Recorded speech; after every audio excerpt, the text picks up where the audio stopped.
હરે કૃષ્ણ. આપ સૌનું ખૂબ ખૂબ હૃદયપૂર્વકનું સ્વાગત છે ઇસ્કોન મેંગલુરુ શ્રી શ્રી રાધા ગોવિંદ મંદિર કુલાઈ તરફથી ચાલતા શ્રીમદ ભગવદ્ ગીતા પરના લેવલ 2 એડવાન્સ ભગવદ્ ગીતા કોર્સમાં આપ સૌનું ખૂબ ખૂબ હૃદયપૂર્વકનું સ્વાગત છે, જેમાં આપણે આજે ચર્ચા કરવા જઈ રહ્યા છીએ અધ્યાય નંબર 12 ભક્તિ યોગ. શરૂઆત કરતા પહેલા ભગવાન શ્રી શ્રી રાધા ગોવિંદજીના ચરણોમાં ખૂબ ભાવપૂર્વક પ્રેમપૂર્વકની પ્રાર્થના સાથે મળીને અર્પણ કરીએ. ચાલો. ઓમ જ્ઞાનતિમિરાન્ધસ્ય જ્ઞાનાંજન શલાકયા ચક્ષુરુન્મિલિतं येन તસ્मै શ્રી ગુરુવે નમઃ.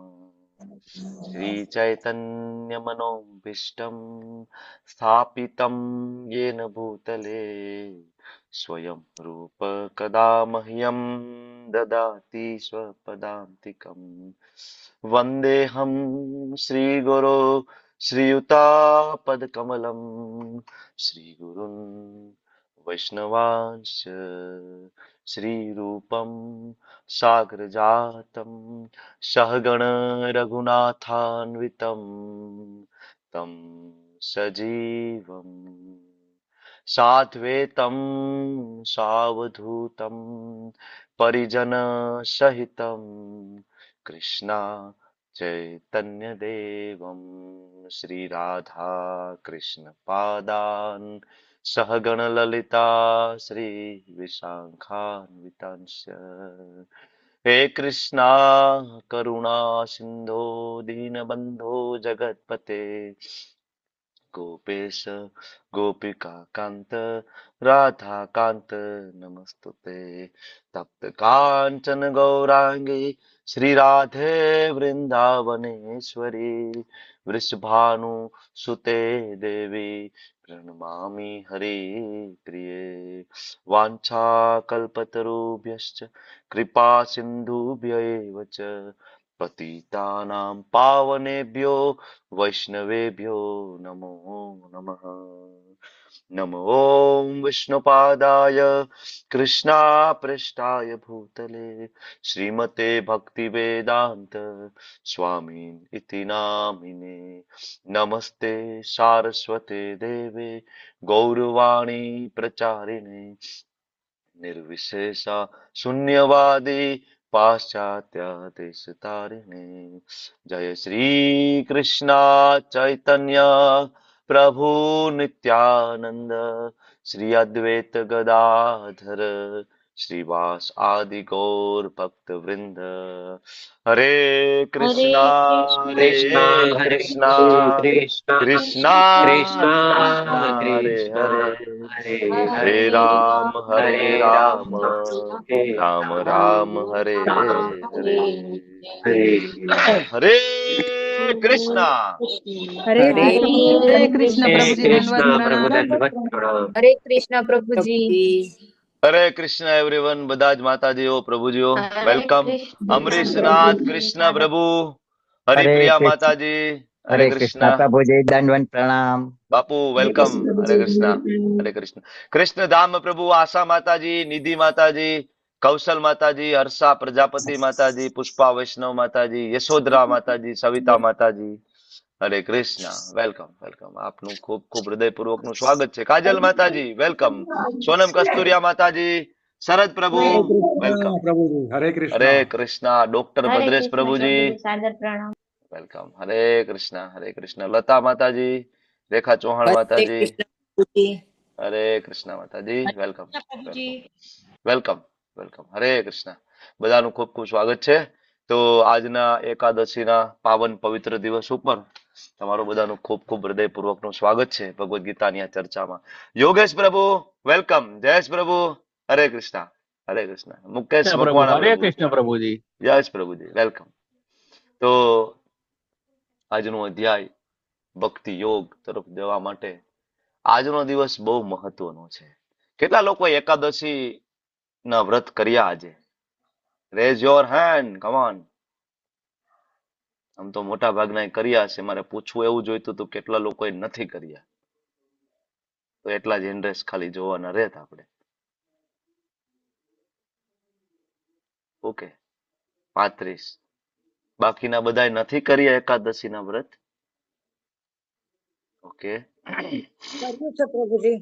કર્યા છે ને? ઓકે, ચાલો.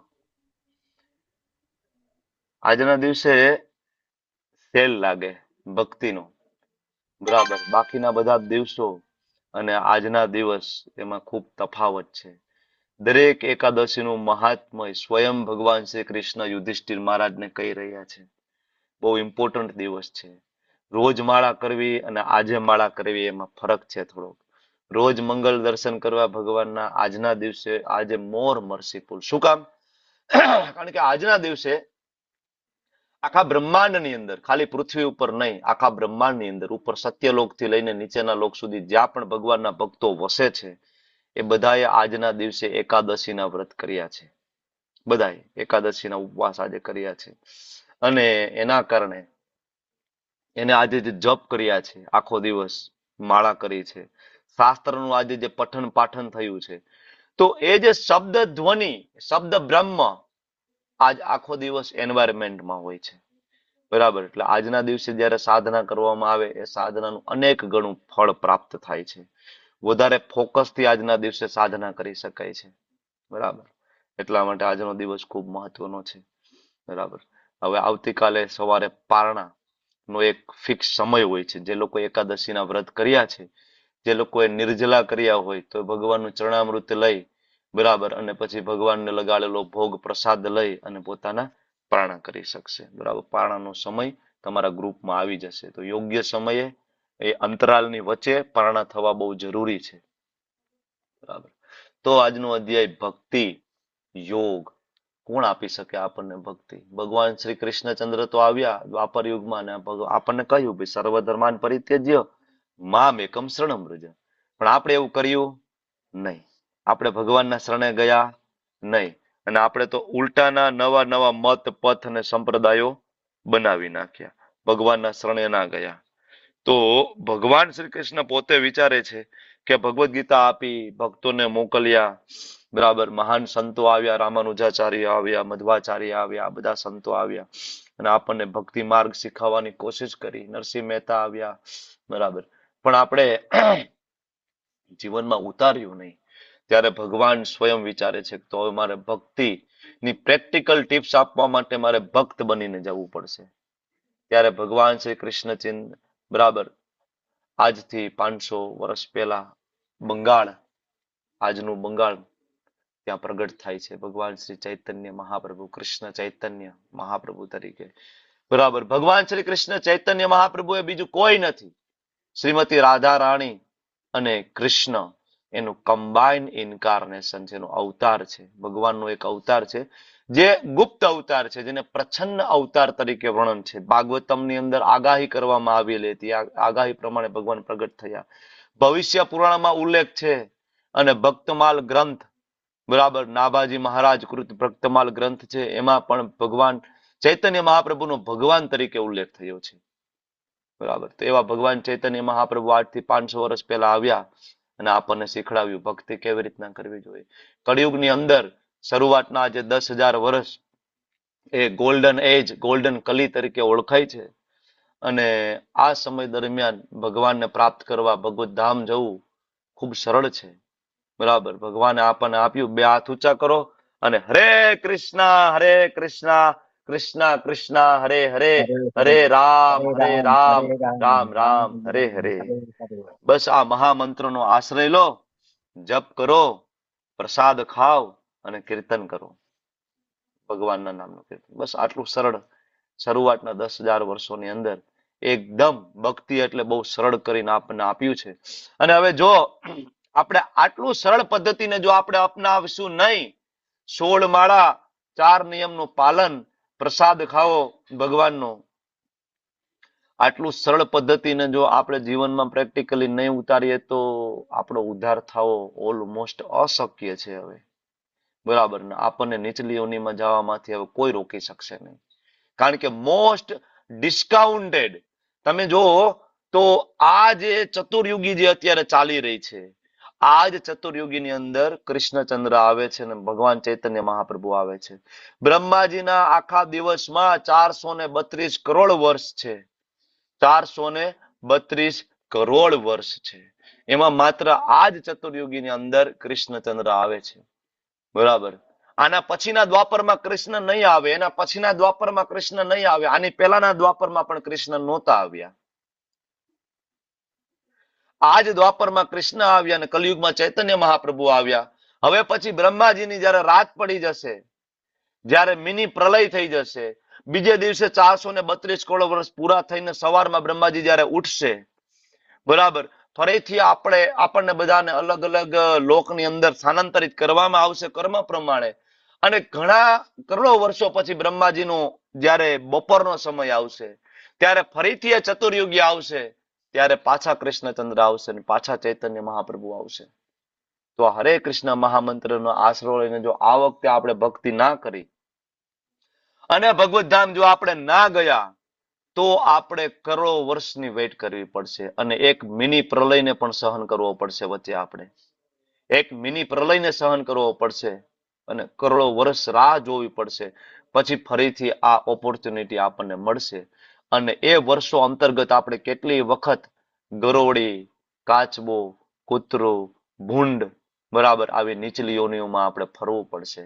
આપણે વૃક્ષ બનીને જંગલમાં રહેવું પડશે. આપણે ટાઢ, તડકો, તાપ આ બધું સહન કરવું પડશે. બરાબર. આપણે આપણી પીડા કોઈને નહીં કહી શકીએ. જંગલમાં રહેવું પડશે આપણે. જે અંધારું, એમેઝોનના જંગલોમાં કેટલા વૃક્ષો છે અત્યારે. કોઈ પૂછવા જાય, ભાઈ કેમ છે, તને શું થયું, મજા છે કે નહીં? કોઈ પૂછતું નથી. વૃક્ષો ચેતન છે, ખબર છે ને તમને?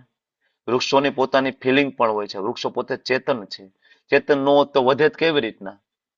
બરાબર. જળ વસ્તુ હોય એ વધે નહીં. વૃક્ષો ચેતન છે, એ વધે છે, ફ્રૂટ આપે છે આપણને, ચેતન છે. તેની પોતાની ફિલિંગ છે ને પોતાને પણ સુખ દુઃખના અનુભવો છે. કોની સાથે શેર કરે? એમેઝોનના જંગલોમાં ઉભા હજારો વર્ષ, કરોડો વર્ષ સુધી એવા વૃક્ષો છે, 10,000 વર્ષ સુધી એ વૃક્ષનું આયુષ્ય હોય. તો હું ફરીથી તમને યાદ દેવડાવી દઉં કે આ એ ચતુર્યુગી છે કે જેની અંદર ચૈતન્ય મહાપ્રભુ પ્રગટ થયા અને આ એ સમય ચાલી રહ્યો છે જેને ગોલ્ડન કલી તરીકે ઓળખાય. અને આજનો એ દિવસ છે જેને એકાદશી મહામહોત્સવ તરીકે ઓળખાય છે. આજનો દિવસ આપણે ચૂકી ના જવો જોઈએ. બરાબર. અને વધુમાં વધુ નામ જપ ને બધું કરવું જોઈએ. ના કર્યું હોય, બરાબર, ભગવાન પાસે ક્ષમા યાચના કરી અને જરૂરથી આજના દિવસે સંકલ્પ લેવો જોઈએ કે પ્રભુ ગમે તે થાય એકાદશીના વ્રત તો હું કરીશ. બરાબર. મારી શક્તિ પ્રમાણે. નિર્જલા કરી શકાય તો બેસ્ટ. ભગવાન ખૂબ પ્રસન્ન થાય આપણી તપ સાધનાથી. નહીતર સજલા, આપણે ગઈકાલે વાત થઈ હતી ને, 4 રીતે આપણે વ્રત કરી શકીએ: નિર્જલા, સજલા, સફલા અને પછી નહીતર બધું તમે ફરાળની વસ્તુ લ્યો, જલજલા. પણ કરો, ભગવાનની પ્રસન્નતા માટે કરવું પડશે. બરાબર ને? તો એટલા માટે ચૈતન્ય મહાપ્રભુ આવ્યા ભક્તિનું પ્રદાન કરવા માટે આજના પાવન પવિત્ર દિવસ. અને આજે જે અધ્યાયની આપણે શરૂઆત કરવા જઈ રહ્યા છીએ, અધ્યાય ભક્તિ યોગ, તમારું બધાનું ખૂબ ખૂબ સ્વાગત છે ફરીથી. બાપુ, તમારે કઈ કોમેન્ટ? એની કોમેન્ટ બાપુ? જે પ્રભુ જે કીર્તન શબ્દ આવ્યો ને, એટલે આપણે જે માયાપુરમાં કીર્તન કર્યું હતું ને, જે સ્ટુડન્ટ કીર્તન કરાયું હતું ને તમે, એ બહુ હજુ તો યાદ જ આવે છે. બહુ યાદ આવે. પ્રભુજી તમારી જોડે કીર્તન ની તો બહુ જ મજા આવે છે. Hare Krishna. All glories to my guru Maharaj અને all glories to Srila Prabhupada. Thank you બાપુ. Thank you. હરે કૃષ્ણ પ્રભુજી, દંડવત પ્રણામ. હરે કૃષ્ણ. પ્રભુજી કીર્તનમાં છે ને પીએચડી છે. ના ના પ્રભુજી, શીખીએ છીએ આપણે બધા સાથે મળીને. ઘણા બધા સારા હરે કીર્તન કરે કૃષ્ણ. છે આપણે. પ્રભુજી બ્રેકમાં તમે કીર્તન લેજો આજે. હરિબોલ. Thank you. ટ્રાય કરીએ. ચાલો માતાજી. ઓકે, ચાલો આજના અધ્યાય તરફ આગળ વધીએ. ગઈકાલે આપણે 11મો અધ્યાય પૂરો કર્યો અને ભગવાને આપણા ઉપર અપાર કૃપા વરસાવી અને આપણને ભગવાને વિશ્વ રૂપ બતાવ્યું. બરાબર. આપણા મનમાં રહેલા બધા જ ડાઉટ ભગવાને આપણે એકદમ ક્લિયર કર્યા કે શંકર કોણ છે, મહાદેવ ભગવાન શિવજી કોણ છે, બ્રહ્માજી કોણ છે. આ બધી ચર્ચાઓ આપણે ગઈકાલે કરી. દેવી દેવતાઓ કોણ છે, બરાબર, અને વિશ્વ રૂપમાં શું શું અર્જુનને દેખાયું, આ બધી ચર્ચા કરી. ભગવાને આપણા ઉપર અપાર કરુણા વરસાવીને આપણને નારાયણ સ્વરૂપ પણ બતાવ્યું ગઈકાલે. ચતુર્ભુજ તમે દર્શન કર્યા કે નહીં? ગઈકાલે 3 સ્વરૂપના દર્શન ભગવાને કરાવ્યા. અને છેલ્લે ભગવાને આપણી ચિંતાઓમાંથી આપણને મુક્ત કરવા માટે ભગવાને દ્વિભુજ શ્યામ સુંદર મુરલી મનોહર સ્વરૂપ દર્શાવ્યું. જો અર્જુનની સામે ભગવાન દ્વિભુજ શ્યામ સુંદર મુરલી મનોહર સ્વરૂપે ઊભા છે અને એ જ ભગવદ્ ગીતાનો એ જ શ્લોક જ્યારે આપણે વાંચીએ છીએ, બરાબર, તો સ્વયં ભગવાન આપણી સામે પણ ઊભા છે. કારણ કે ભગવાનનું એ સ્વરૂપ અને ભગવાનનો એ શ્લોક એની અંદર કોઈ ભિન્નતા નથી. નામ ચિંતામણી કૃષ્ણ ચૈતન્ય રસ વિગ્રહ પૂર્ણ શુદ્ધો નિત્ય મુક્તો અભિન્નત્વમ નામ નામિનો. અભિન્નત્વમ નામ નામિનો. નામ અને નામી વચ્ચે કોઈ તફાવત નથી. જ્યારે અહીંયા બોલવામાં આવે છે શ્રી ભગવાન ઉવાચ, ત્યારે સાક્ષાત શ્રી કૃષ્ણચંદ્ર બોલી રહ્યા છે અને આપણને સમજાવી રહ્યા છે. બરાબર. અને એ અર્જુનને આપણને સમજાવી રહ્યા છે. આ ભાવ સાથે આપણે ગઈકાલે ભગવાનના 3 સ્વરૂપના દર્શન કર્યા અને ભગવાને છેલ્લે એસ્ટાબ્લિશ કર્યું શું? તો કે દ્વિભુજ શ્યામ સુંદર જે છે ને એ ઓરિજિનલ મૂળ સ્વરૂપ છે. આઈ હોપ કે તમારા ડાઉટ ગઈકાલે ક્લિયર થઈ ગયા હશે કે કૃષ્ણમાંથી જ વિષ્ણુ આવે, નારાયણ આવે, ચતુર્વ્યુહ આવે, બલરામજી આવે, મહાવિષ્ણુ, ગર્ભોદક્ષાય વિષ્ણુ, શિરોદક્ષાય વિષ્ણુ, દશા અવતાર, જેટલા પણ અવતાર, 24 અવતાર, આ બધા જ નો મૂળ સ્ત્રોત કોણ છે? ઈશ્વર પરમઃ કૃષ્ણ સચ્ચિદાનંદ વિગ્રહ અનાદિરાદિર ગોવિંદ સર્વ કારણ કારણમ. સર્વ કારણોના કારણ કોણ છે? કૃષ્ણચંદ્ર. બરાબર. આ ડાઉટ ક્લિયર થઈ ગયો ને તમારો ગઈકાલના અધ્યાયથી કે નથી થયો? કૃષ્ણ છે સુપિરિયર, સર્વોપરી, સુપ્રીમ. આપણા બધા જ દેવી દેવતાઓ ભગવાનમાંથી આવ્યા. તમારા મારા કુળદેવી ભગવાનના સર્વન્ટ, ભગવાનના સેવક, પરમ વૈષ્ણવ. બરાબર. એટલા માટે ઇસ્કોનના ભક્તોની ઘરે જાઓ અને ઇસ્કોનના ભક્તો ના ઘરનું મંદિર તમે જોવો તો તમને ખ્યાલ આવે કે એની અંદર ઠાકોરજી સર્વોચ્ચ સ્થાન ઉપર બિરાજમાન હોય, કૃષ્ણચંદ્ર. બરાબર. સૌથી ઉપર સ્થાન આપ્યું હોય. બરાબર. તો ભગવાને કહ્યું. બીજું ભગવાને ગઈકાલે આપણને એ સમજાવ્યું કે અર્જુન માત્ર ભક્તિ દ્વારા, ભક્ત્યા તું અનન્યા શક્ય, માત્ર ભક્તિ દ્વારા શક્ય બનશે મને મારા મૂળ રૂપમાં જાણી શકાય. વેદો દ્વારા નહીં, યજ્ઞ દ્વારા નહીં, દાન દ્વારા નહીં, જ્ઞાન દ્વારા નહીં, સકામ કર્મ દ્વારા નહીં, સત્કર્મ દ્વારા નહીં. કોઈ રસ્તો નથી મને પામવાનો, માત્ર એક જ રસ્તો છે. ભક્ત્યા મામ અભિજાનાતિ, ભક્તો મને જાણી શકે. બરાબર. આ બધી ચર્ચા આપણે ગઈકાલે કરી અને આજનો અધ્યાય 12મો જે શરૂઆત થાય છે અધ્યાયનું નામ ભક્તિ યોગ. કારણ કે તમે ભગવાનને જો ઓળખતા નથી તો તમે ભક્તિને કેવી રીતના જાણી શકશો? એટલે પેલા ગઈકાલે અર્જુને આપણો એ ડાઉટ ક્લિયર કરી દીધો કે ભગવાન કોણ છે. બરાબર. તો પાછળના અધ્યાયો આપણે જે જોયા એમાં ભગવાનનું ઐશ્વર્યમય સ્વરૂપ, બરાબર, ભગવાનનું વિશ્વરૂપ દર્શન અને ભગવાનનું સૌમ્ય સ્વરૂપ, આ બધા આપણે દર્શન કર્યા. અને અલ્ટિમેટલી ભગવાને એવું કહ્યું કે અર્જુન, મારું સૌમ્યમય સ્વરૂપ જે છે, જે મનુષ્ય સમાન છે, બરાબર, આની ભક્તિ કરો. અને આની ભક્તિ કરવા માટે તો બ્રહ્માજી, દેવોના દેવ ભગવાન મહાદેવ પણ લલાયિત છે આ દર્શન કરવા માટે. તો આપણે શું કરવું જોઈએ? ભગવાન દ્વિભુજ શ્યામ સુંદર મુરલી મનોહર ત્રિભંગ લલિત સ્વરૂપ ની ભક્તિ કરવી જોઈએ. ત્યારે અર્જુનના મનમાં એક પ્રશ્ન થાય કે પ્રભુ, તમે એમ કહો છો કે મારા સ્વરૂપનું ભક્તિ કરવી જોઈએ, તમારું એક રૂપ છે, પણ પ્રભુ સમાજની અંદર જોવા મળે છે કે 2 પ્રકારના લોકો હંમેશા રહ્યા પહેલેથી લઈને આજ સુધી, કે ઘણા બધા લોકો ભગવાનને નિરાકાર માને છે. તમે કહેશો તો કે ના ના ના, એ ભગવાન તો નિરાકાર છે. તો શરૂઆતમાં એ કે વિગ્રહનો સહારો લેવાનો હોય, મૂર્તિનો સહારો લેવાનો હોય, અને પછી અલ્ટિમેટ ટ્રુથ છે કેવું છે? નિરાકાર છે. તો હંમેશા આ 2 વર્ગ રહ્યા છે. એક વર્ગ ભગવાનને નિરાકાર માને છે, એક વર્ગ જે આપણે બધા ભગવાનને સાકાર માનીએ છીએ. એક વર્ગ ભગવાનને નિર્ગુણ માને છે, ભગવાનમાં કોઈ ગુણ નથી. એક વર્ગ આપણે બધા ભગવાનને સગુણ માનીએ છીએ, ભગવાન અનંત ગુણોના સ્વામી છે. એક વર્ગ ભગવાનને નિર્વિશેષ માને છે, એટલે કે નિર્વિશેષવાદી, ભગવાનમાં કોઈ વિશેષતા નથી, નિર્વિશેષ બ્રહ્મમાં કોઈ વિશેષતા નથી. અને એક આપણો વર્ગ જે છે, આપણે ભગવાનને સવિશેષ, ભગવાનની અંદર વિવિધતાઓથી ભરેલા છે ભગવાન.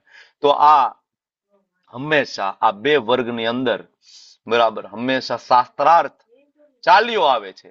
રામાનુજાચાર્ય આવ્યા, મધ્વાચાર્ય આવ્યા, શ્રીપાદ વલ્લભાચાર્યજી આવ્યા, અને ભગવાન સ્વયં ચૈતન્ય મહાપ્રભુ આવ્યા, વિષ્ણુ સ્વામી આવ્યા, નિંબાર્ક સ્વામી આવ્યા. આ બધા જ પરમ વૈષ્ણવે આખા ભારતની અંદર ભ્રમણ કરી અને આ જ સિદ્ધાંતને સ્થાપિત કર્યું કે ભાઈ ભગવાન નિરાકાર નથી, ભગવાનનું સ્વરૂપ શ્યામ સુંદર મુરલી મનોહર સ્વરૂપ છે. તમને શ્રદ્ધા છે ભગવાનના સાકાર સ્વરૂપની અંદર શ્રદ્ધા છે તો ભગવાન મૂર્તિમાંથી પ્રગટ થઈને તમારી પાછળ ચાલતા ચાલતા વૃંદાવનથી છેક ઉડીસા જગન્નાથપુરી સુધી ચાલીને આવવા માટે તૈયાર છે. એ ભગવાનનું નામ શું? બોલો. સાક્ષી ગોપાલજી. સાક્ષી ગોપાલ. સાક્ષી ગોપાલ. તમને વિશ્વાસ છે કે ભગવાન સાકાર સ્વરૂપે છે?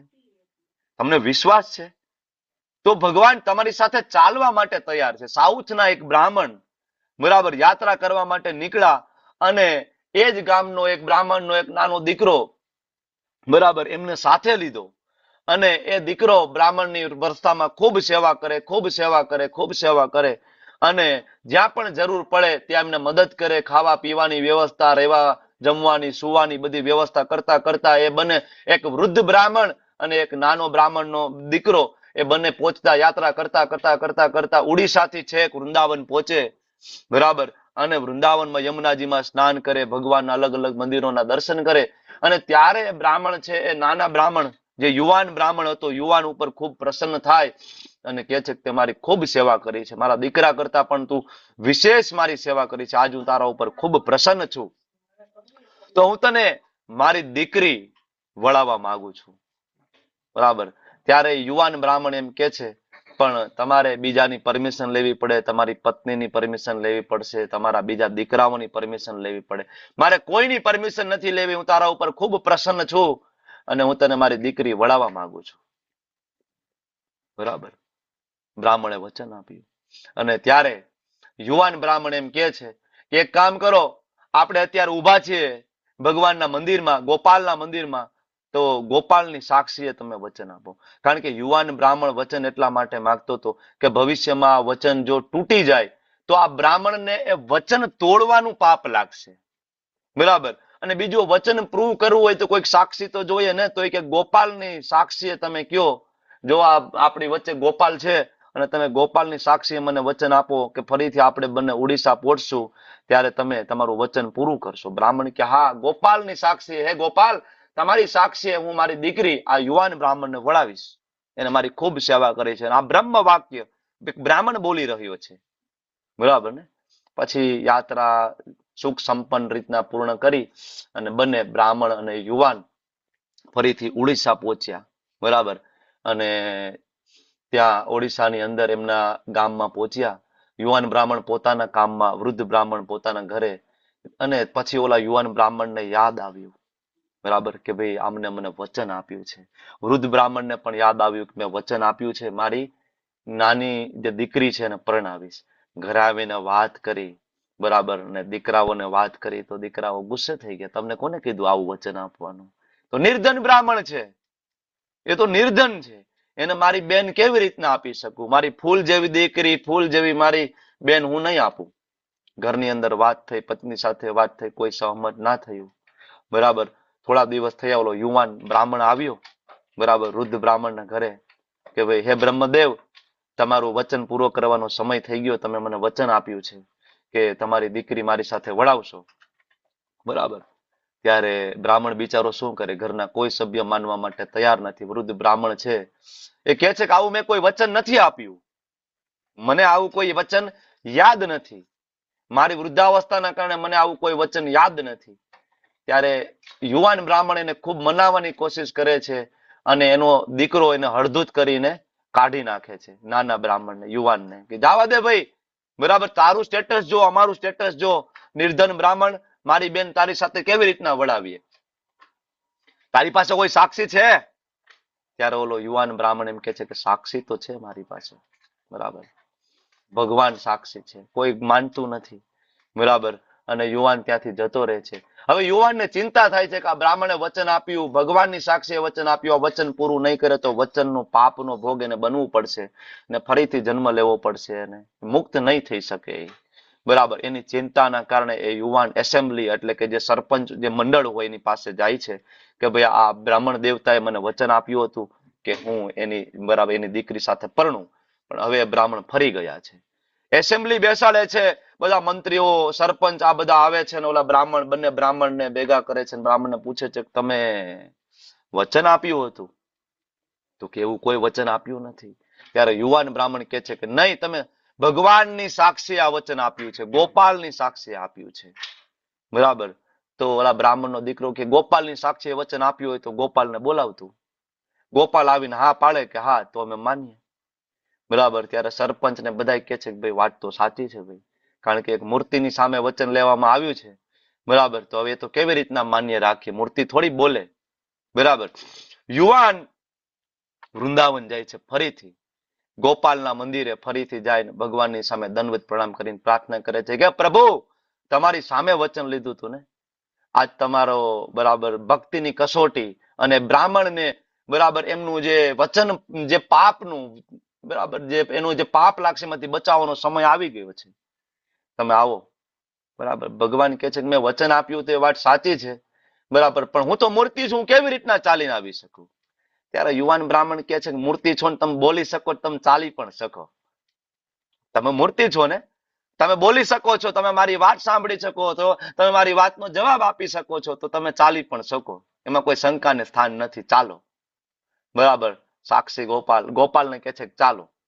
બરાબર. તો ગોપાલ કે સારું ભાઈ, તને વિશ્વાસ જ છે કે હું ચાલી શકું તો હું ચાલી શકું, કોઈ શંકાને સ્થાન નથી, ચાલ. પણ મારી શરત એટલી છે કે પાછળ જોવું નહીં. હું તારી પાછળ પાછળ ચાલુ, તું મારી આગળ આગળ ચાલ, અને જો તું મારી પાછળ તું જોવે છે કે હું આવું છું કે નહીં, તને શંકા જો થઈ તો ત્યાંથી એક ડગલું પણ હું આગળ ચાલીશ નહીં. બરાબર. આગળ યુવાન બ્રાહ્મણ ને પાછળ ગોપાલજી ચાલી નીકળ્યા વૃંદાવનથી. વિચાર કરો, વૃંદાવનથી ક્યાં વૃંદાવન અને ક્યાં બરાબર ઉડીસા.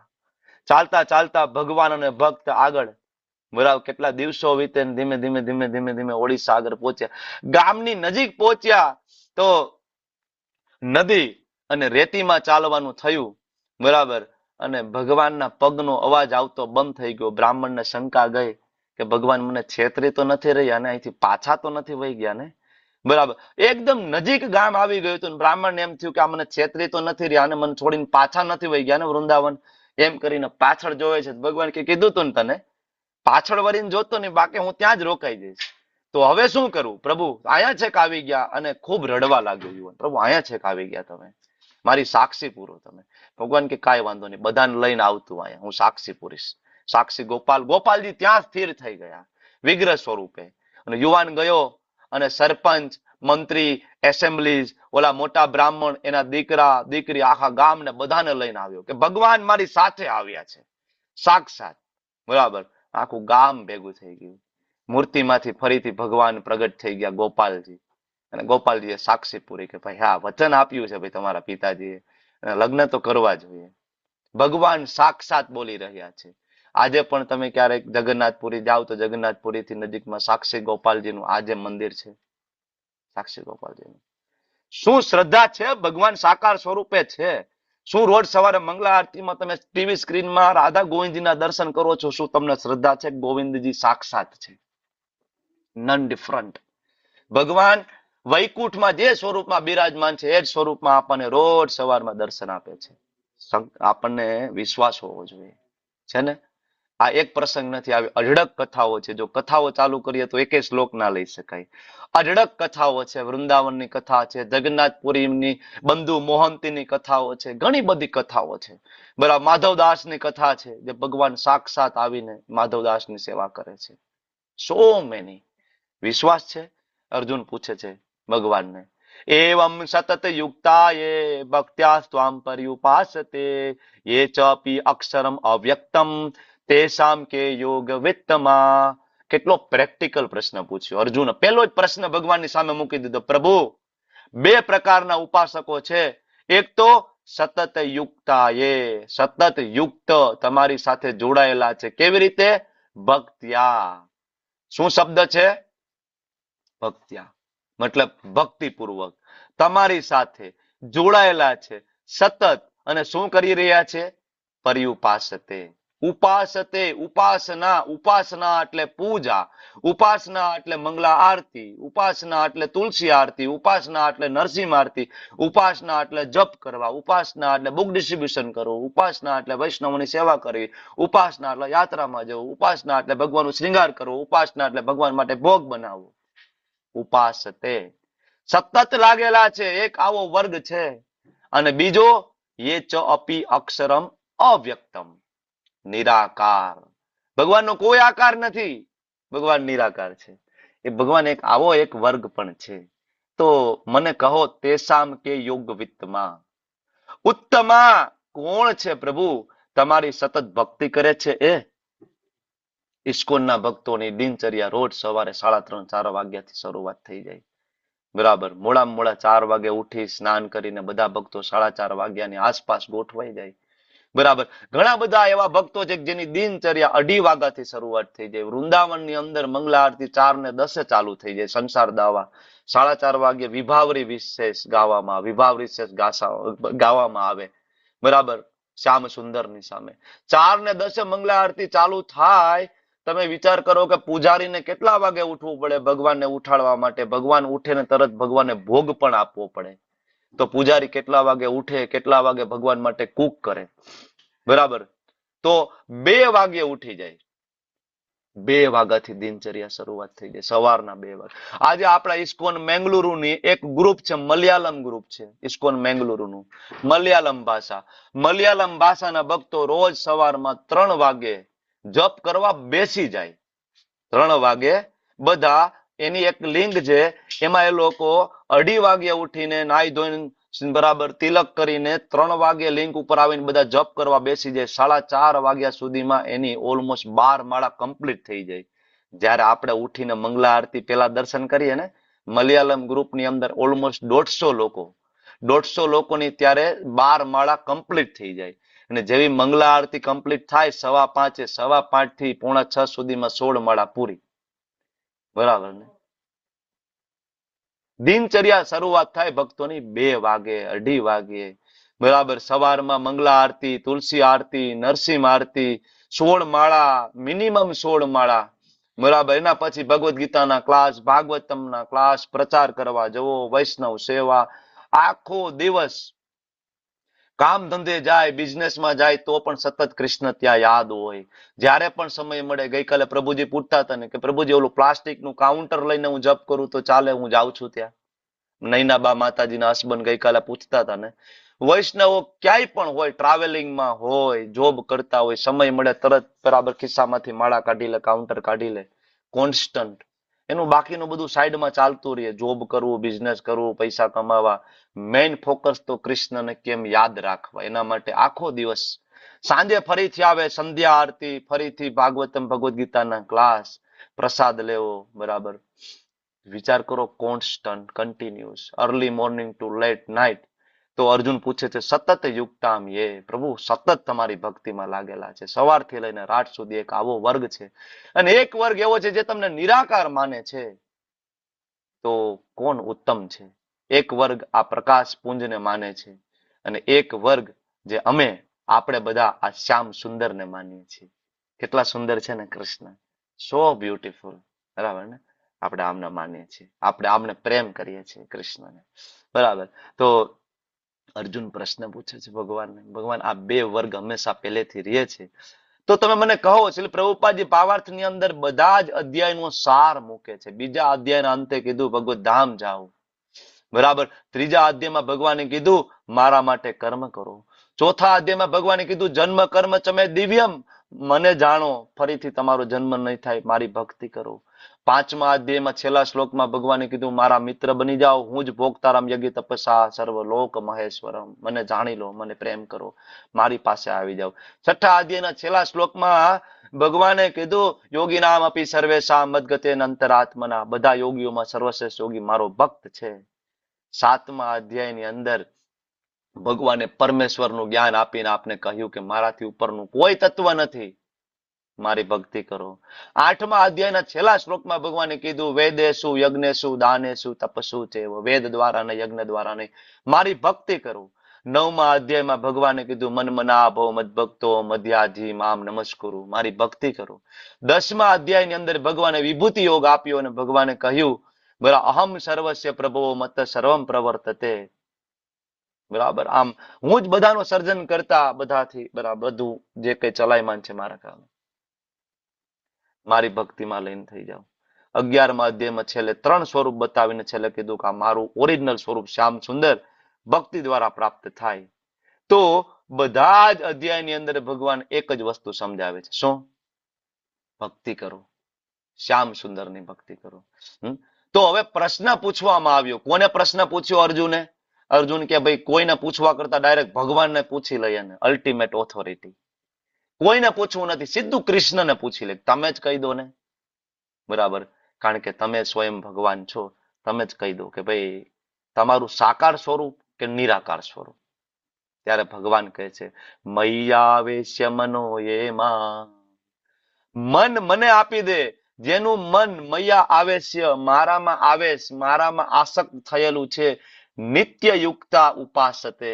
ભગવાન કે નિત્ય યુક્ત. આપણે વાત કરી ને ઇસ્કોનના ભક્તો, બરાબર 4 સંપ્રદાયના ભક્તો ભગવાનની સેવામાં લાગેલા. પછી શ્રી સંપ્રદાય હોય, રુદ્ર સંપ્રદાય હોય, કુમાર સંપ્રદાય, બ્રહ્મ સંપ્રદાય હોય, બધા જ પોતપોતાની શક્તિ પ્રમાણે સવારથી લઈને રાત સુધી ભગવાનની સેવામાં લાગેલા છે. નિત્ય યુક્તા ઉપાસતે.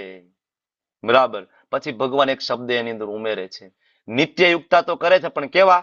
શ્રદ્ધયા, શ્રદ્ધા પૂર્વક મને પ્રેમ કરે છે, મારી ભક્તિ કરે છે. તે મેં યુક્ત તમો મત. હે અર્જુન, આ શ્રેષ્ઠ છે. કોણ શ્રેષ્ઠ છે? જો ડાયરેક્ટ આન્સર છે ને ભાઈ, સાકાર કે નિરાકાર? ભગવાન કે સાકાર. ક્લિયર કટ આન્સર છે. મારા સાકાર રૂપની અંદર ઉપાસના કોની થાય? સાકાર સ્વરૂપની ને. ભગવાન એ કહે છે જે મારી ઉપાસના કરે છે, એટલે જો બાજુમાં પિક્ચર મૂકવામાં આવ્યું છે. એટલે ઇસ્કોનની અંદર ટોપ ક્લાસ ડીટી સર્વિસ તમને જોવા મળે. ડીટી એટલે શ્રી વિગ્રહ. ઇસ્કોનના કોઈ પણ નાનામાં નાના મંદિરમાં તમે જાઓ તો પણ તમને ક્યારેય એવું નહીં જોવા મળે કે મંદિરના વિગ્રહની માથે ધૂળ ચડી ગઈ છે. તમને એવું નહીં જોવા મળે કે મંદિરની અંદર ભગવાનને જે દીવો અર્પણ કરવામાં આવે છે એ દીવામાં રોજ વાયટું મૂકી મૂકીને દીવો કાળો થઈ ગયો છે. તમને એવું નહીં જોવા મળે કે ભગવાનના શ્રી વિગ્રહના વાઘા છેલ્લા 5 દિવસથી બદલ્યા નથી. ઇસ્કોનના મંદિરમાં કોઈ દિવસ જોવા નહીં મળે. કારણ કે ઇસ્કોનના મંદિરની અંદર એવરી ડે ભગવાનની રાજાની જેમ સેવા કરવામાં આવે છે. He is a king. બરાબર. એવરી ડે ભગવાનની સેવા કરવામાં, સવારથી લઈને રાત સુધી. ઇસ્કોનનો પ્રસાદ એટલે ઓલ ઓવર વર્લ્ડમાં ફેમસ છે. બરાબર. ઘણા બધા લોકો તો ખાલી ઇસ્કોનમાં આવે ને પ્રસાદ લે ને પ્રસાદથી જ ભક્ત બની જાય. ઇસ્કોનની મુવમેન્ટ આખી પ્રસાદ ઉપર શરૂઆત થઈ. શ્રીલ પ્રભુપાદ અમેરિકા ગયા, બધાને ગુલાબ જાંબુ ખવડાવ્યા અને બધાને ધીમે ધીમે ભક્ત બનાવી દીધા. ભગવાનને આપણે હાઈ લેવલના ભોગ લગાડીએ છીએ. ખાલી એવું નહીં, ભગવાને કીધું પત્રમ પુષ્પમ ફલમ તો એમ નહીં. આપણી જે કઈ શક્તિ છે, બરાબર, એ સંપૂર્ણ શક્તિનો ઉપયોગ કરીને ભગવાન માટે બધું બનાવીએ. આજ ઘણા બધાએ મને ફોટો મોકલ્યા હતા ભગવાનને ભોગ લગાડ્યા એના. બરાબર. સુંદર અલગ અલગ પ્રકારની સ્વીટ્સ, બરાબર, આજે ભગવાનને ભોગ લગાડવામાં આવ્યો. કેટલા બધા પ્રકારના ફ્રૂટ્સ, બરાબર, કેટલી બધી ફરાળી વાનગીઓ ભગવાનને ભોગ લગાડી. પછી ભલે આપણે પ્રસાદ સ્વરૂપે લઈએ, પણ શરૂઆતમાં ભલે કદાચ આપણને થોડીક ઈચ્છા હોય કે આપણે ખાઈશું, પણ ધીમે ધીમે ધીમે આ કરતા કરતા કરતા કરતા કરતા એક દિવસ એવો ભાવ આવશે કે મારા ભગવાન માટે જ બની રહ્યું છે. ત્યારે તમારી ચોઈસ એની અંદરથી નીકળી જશે. ઇસ્કોનના ભક્તો ધીમે ધીમે ધીમે તમે પૂછો શું જમવું છે, શરૂઆતમાં એમ કે મને આ ભાવે, મને આ ભાવે, આ મને ભાવે. ધીમે ધીમે ધીમે ધીમે ભગવદ્ ગીતા વાંચતા જાય, ભાગવતમ વાંચતા જાય, ભગવાન પ્રત્યે પ્રેમ થાય. ત્યારે એમ કે તારા હૃદયમાં ભગવાન પ્રગટ થાય અને તને ભગવાન જે કહે બનાવ. મારા ભગવાન જમી લે, બધું જ હું જમીશ. ધીમે ધીમે કમ્પ્લીટ પ્રસાદ ઉપર ડિપેન્ડેબલ થઈ જાય. ઇસ્કોનની અંદર ટોપ ક્લાસ ડીટી મિનિસ્ટ્રી છે. આપણે વાત કરતા હતા સવારમાં, રોજ સવારે ઓલમોસ્ટ 7:15 વાગ્યાની આસપાસ, 7:30 વાગ્યાની આસપાસ શ્રૃંગાર દર્શન ખોલે ભગવાનનો. જાજરમાન શ્રૃંગાર કરવામાં આવે. બરાબર. ને સુંદર મજાનું, બરાબર, કીર્તન થાય. વેણુમ કવડંતર વિંદ દલાયતાક્ષમ બાર્હાવતામ સમસ્થિતા મુંદ સુંદરાંગમ કંદર્પ કોટિ કમનીય વિશેષ શુભમ ગોવિંદમ આદિપુરુષમ તમહમ ભજામી. બરાબર ને?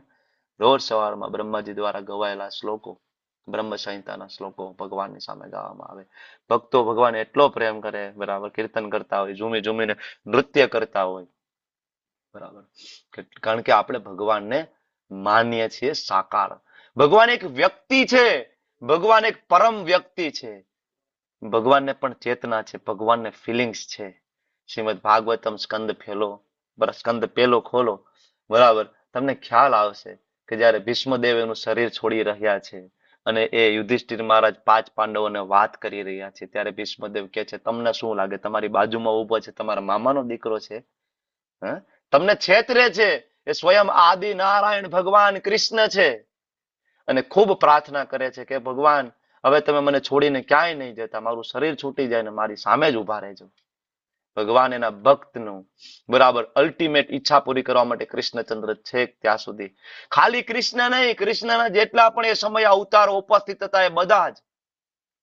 ભગવાન પરશુરામ ઉભા છે સામે, ભગવાન નારદજી ત્યાં ઉભા છે, ભગવાન વેદ વ્યાસ ત્યાં ઉભા છે, અરે ભગવાન સુદર્શન ત્યાં ઉભા છે. ભીષ્મદેવનું શરીર છૂટી રહ્યું છે. બધા જ ભગવાન અને ભગવાન પૂર્ણ પુરુષોત્તમ કૃષ્ણચંદ્ર અને બધા જ ઇન્કાર્નેશન ત્યાં ઉભા છે. ભીષ્મદેવનું પ્રયાણ થઈ રહ્યું છે. અને જ્યારે ભગવાન હસ્તિનાપુર છોડીને જ્યારે જાય છે ત્યારે બધા જ રડી રહ્યા છે. જે ધૃતરાષ્ટ્ર, બરાબર, ભગવાનની ઈર્ષા કરતા હતા, ભગવાનના આદેશનું પાલન નહોતા કરતા.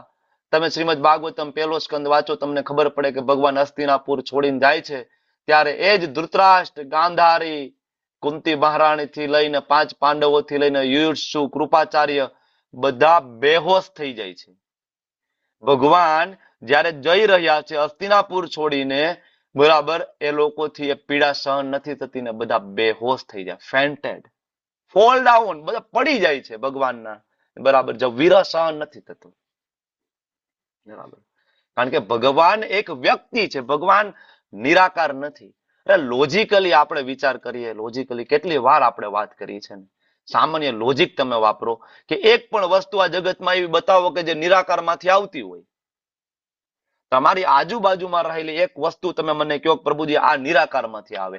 મારી પાસે આ કરતાલ છે, બરાબર, આ કરતાલ જે મેટલ છે તો પેલા કોઈક સ્વરૂપમાં ધાતુ રહેલું હશે, બરાબર, પછી આને કરતાલનો આકાર આપવામાં આવ્યો, બરાબર. મારી પાસે અત્યારે આ જે રૂમાલ છે તો પેલા આ કપાસના સ્વરૂપમાં આનો આકાર હશે, કપાસનો બીજના સ્વરૂપમાં આકાર હશે, બરાબર, બીજનો પેલા વૃક્ષના સ્વરૂપમાં આકાર હશે, ત્યારે આ એમાંથી કપાસમાંથી રેસા બનાવવામાં આવ્યા, રેસામાંથી આ રૂમાલ બનાવવામાં આવ્યો. કેવી રીતના આપણે કહી શકીએ કે ભગવાન નિરાકાર છે? આજ સુધી કોઈ એક વસ્તુ, એક વ્યક્તિ નિરાકારમાંથી ના આવે. તમે કોઈ વ્યક્તિ એમ કે હું નિરાકાર તત્વને માનું છું, વ્યક્તિને પૂછો કે નિરાકારનું જ્ઞાન તમને કોને આપ્યું? ત્યારે એ વ્યક્તિ કહેશે મારા ગુરુ મહારાજે. અચ્છા, તમારા ગુરુ નિરાકાર છે કે સાકાર? એ સાકાર છે, બરાબર ને? ભારતની અંદર શંકરાચાર્ય દ્વારા સ્થાપિત 4 મઠ, 4 મઠની અંદર શંકરાચાર્ય બિરાજમાન છે, 4 સાકાર સ્વરૂપમાં છે, 4 સાકાર સ્વરૂપમાં છે. બધા શંકરાચાર્યો એના ગુરુની પૂજા કરી રહ્યા છે. પણ તમે એને પૂછો કે ભગવાન કોણ? તો કે ભગવાન નિરાકાર છે. અમારા ગુરુ સાકાર છે પણ ભગવાન નિરાકાર છે. જે પરમ ગુરુ જે છે એ નિરાકાર છે, બરાબર. જ્યારે શંકરાચાર્ય પોતે લાસ્ટ ફાઇનલ ટીચિંગ્સ આપી, ભજ ગોવિંદમ, ભજ ગોવિંદમ, ગોવિંદમ ભજ મૂઢ મતે. 3 વખત શંકરાચાર્યએ કીધું કે શબ્દની રમત છોડો, વ્યાકરણની રમત છોડો, વેદોના શ્લોકો, ઉપનિષદોના શ્લોકો પોપટની જેમ બોલવાથી મૃત્યુ સમયે આ કઈ કામ નથી આવવાનું. મૃત્યુ સમયે એક જ વસ્તુ તમને કામ આવશે, ભગવાન શ્રી કૃષ્ણની ભક્તિ. ભજ ગોવિંદમ, ભજ ગોવિંદમ, ગોવિંદમ ભજ મૂઢ મતે. તો ઇવન જે નિરાકારની ઉપાસના કરી રહ્યા છે અને નિરાકાર માયાવાદની જે ફિલોસોફી આ ધરતી ઉપર લાવ્યા એ ભગવાન શંકરાચાર્ય, શિવજી પોતે ફાઇનલ એની ટીચિંગ્સ આપી રહ્યા છે કે ગોવિંદને ભજો, બરાબર. ભગવાન નિરાકાર નથી. તમે કોઈને પૂછો કે તમારા બાપુજીનો આકાર છે, તો કે હા. તમારા દાદાનો આકાર છે, તો કે હા. તમારા પરદાદા, તો કે હા, ઈ ફોટામાં છે ભાઈ, મોટી મોટી મૂછું પાઘડી પહેરીને બાપા બેઠા છે. એના પિતાજી, હા એનો આકાર હોય. એના પિતાજી, તો કે હા બા દાદા હોય તો જ આવીએ ને. 10મી પેઢીએ, તો કે બા દાદા હોય તો જ આપણે આવ્યા હોય ને.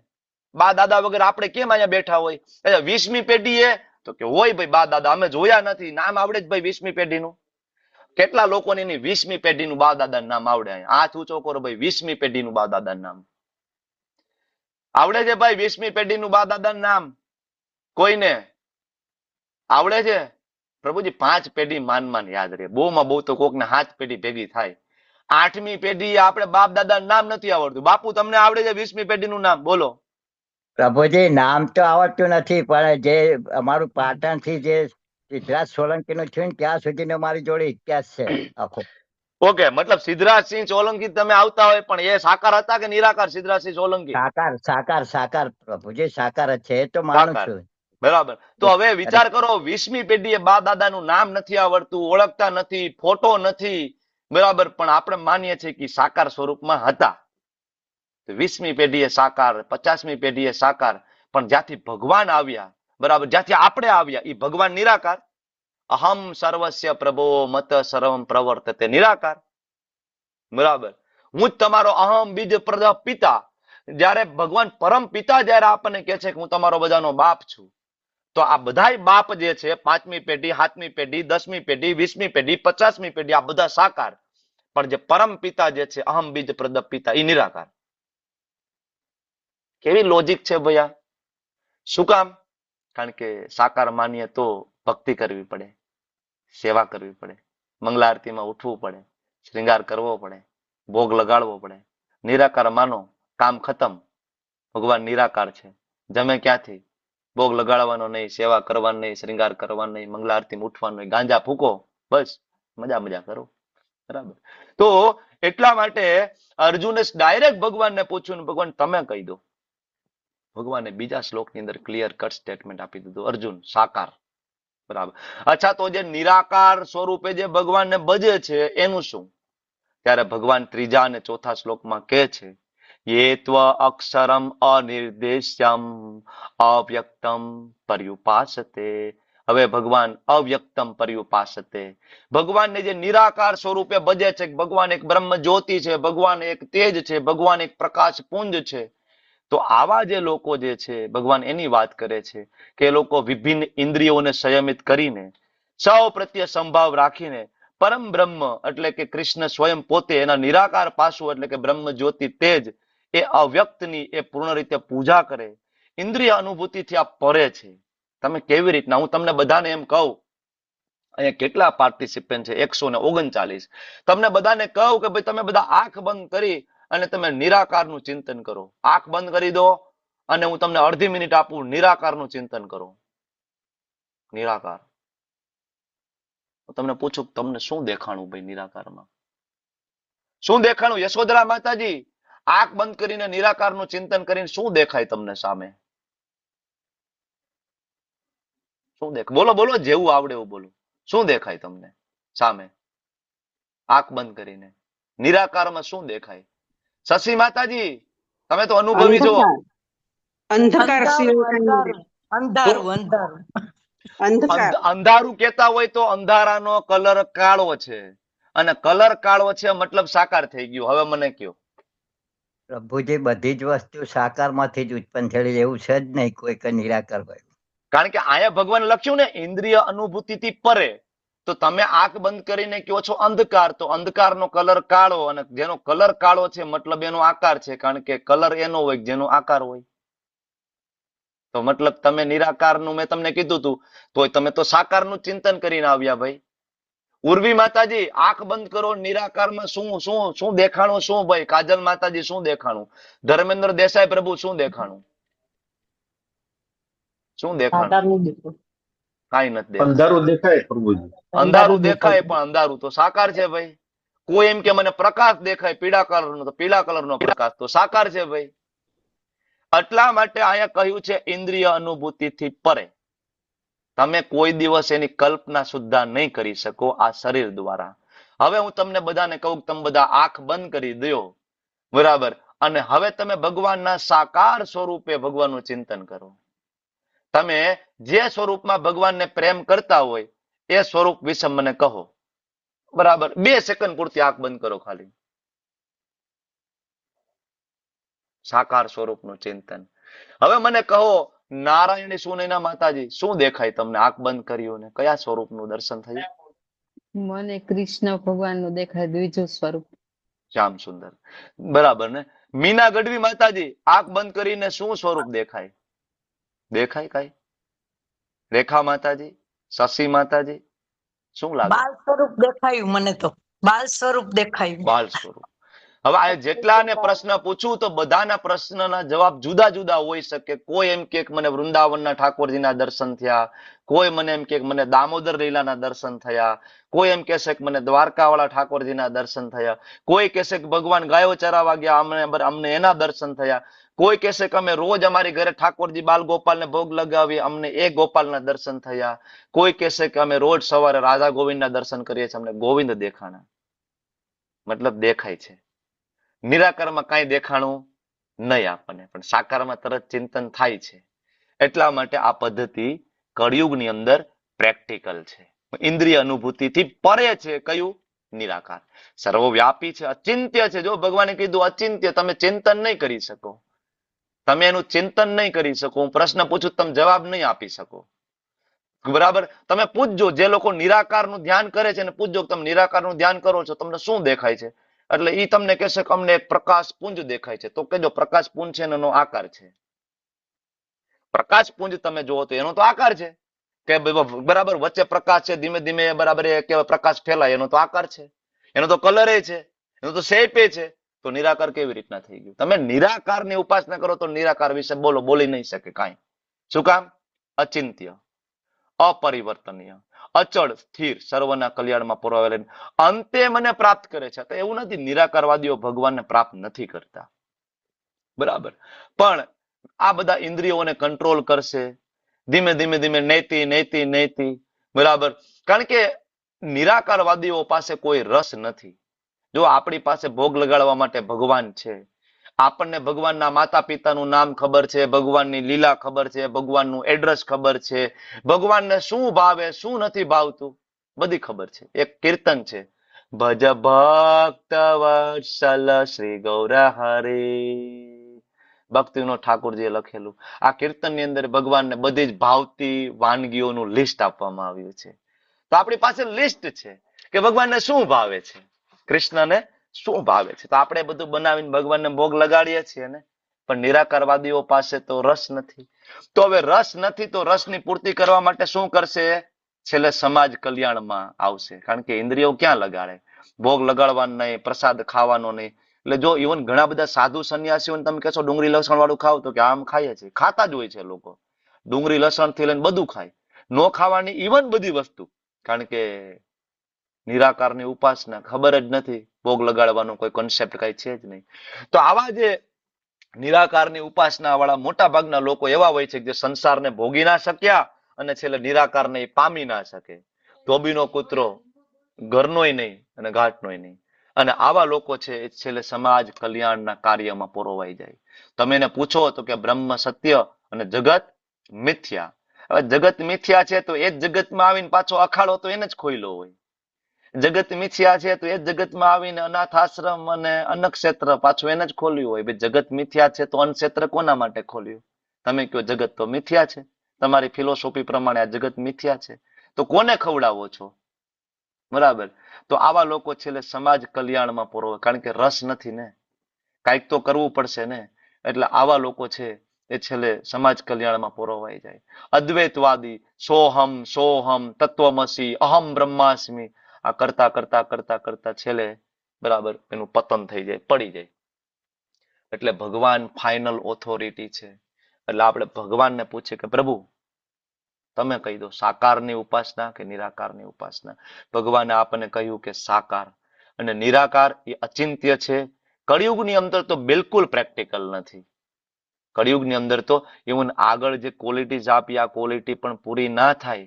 અહીંયા જે કહ્યું ને આ વસ્તુ ના થાય. ઇન્દ્રિયોને નિયંત્રિત કરવી અરે ભાઈ, ઇન્દ્રિયોને નિયંત્રિત કરવા માટે સાધુ સંતો પાછા પડે છે આજે, બરાબર ને?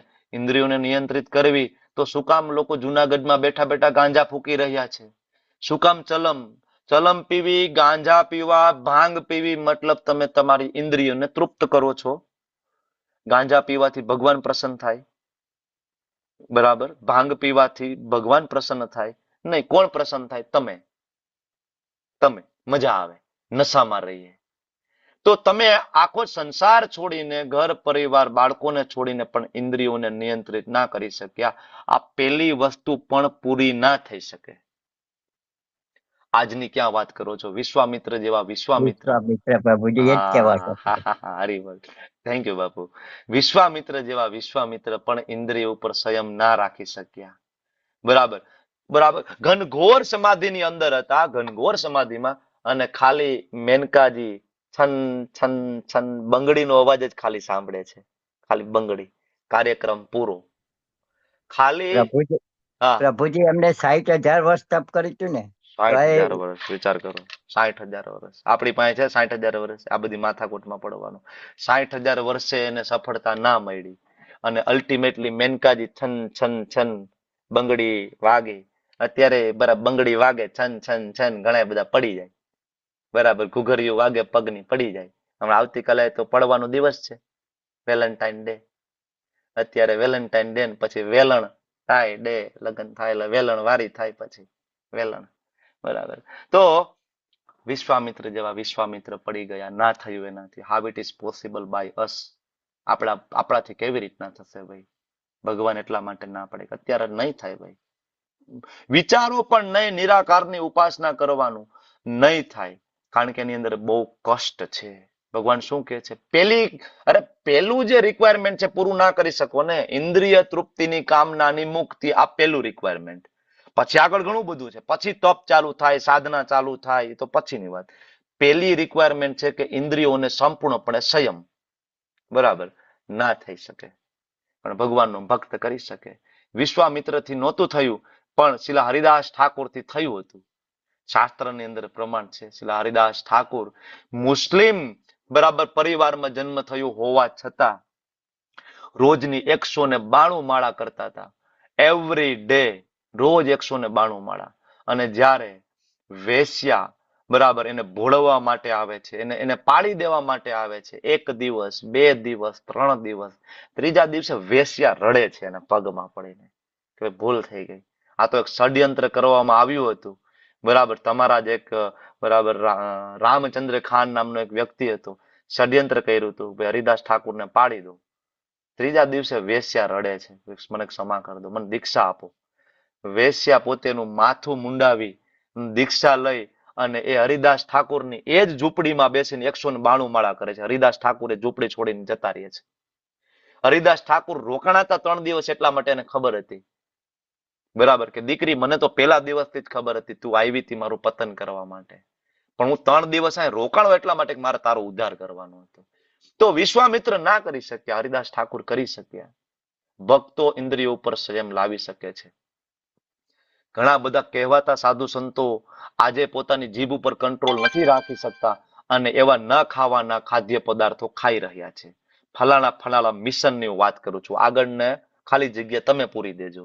ફલાણા મિશનની અંદર રહેલા ભગવા કપડા ધારણ કરેલા સંન્યાસીઓની પ્લેટની અંદર ફિશ છે, બંગાળની અંદર માછલી છે, બરાબર, જનેવું ધારણ કરેલી છે, ભગવા કપડા પહેરેલા છે, માથું મુંડાવેલું છે, ફલાણા મિશનના એ વ્યક્તિ છે, અને આવા બધા વ્યક્તિઓ માછલી ખાઈ રહ્યા છે, નોનવેજ ખાઈ રહ્યા છે.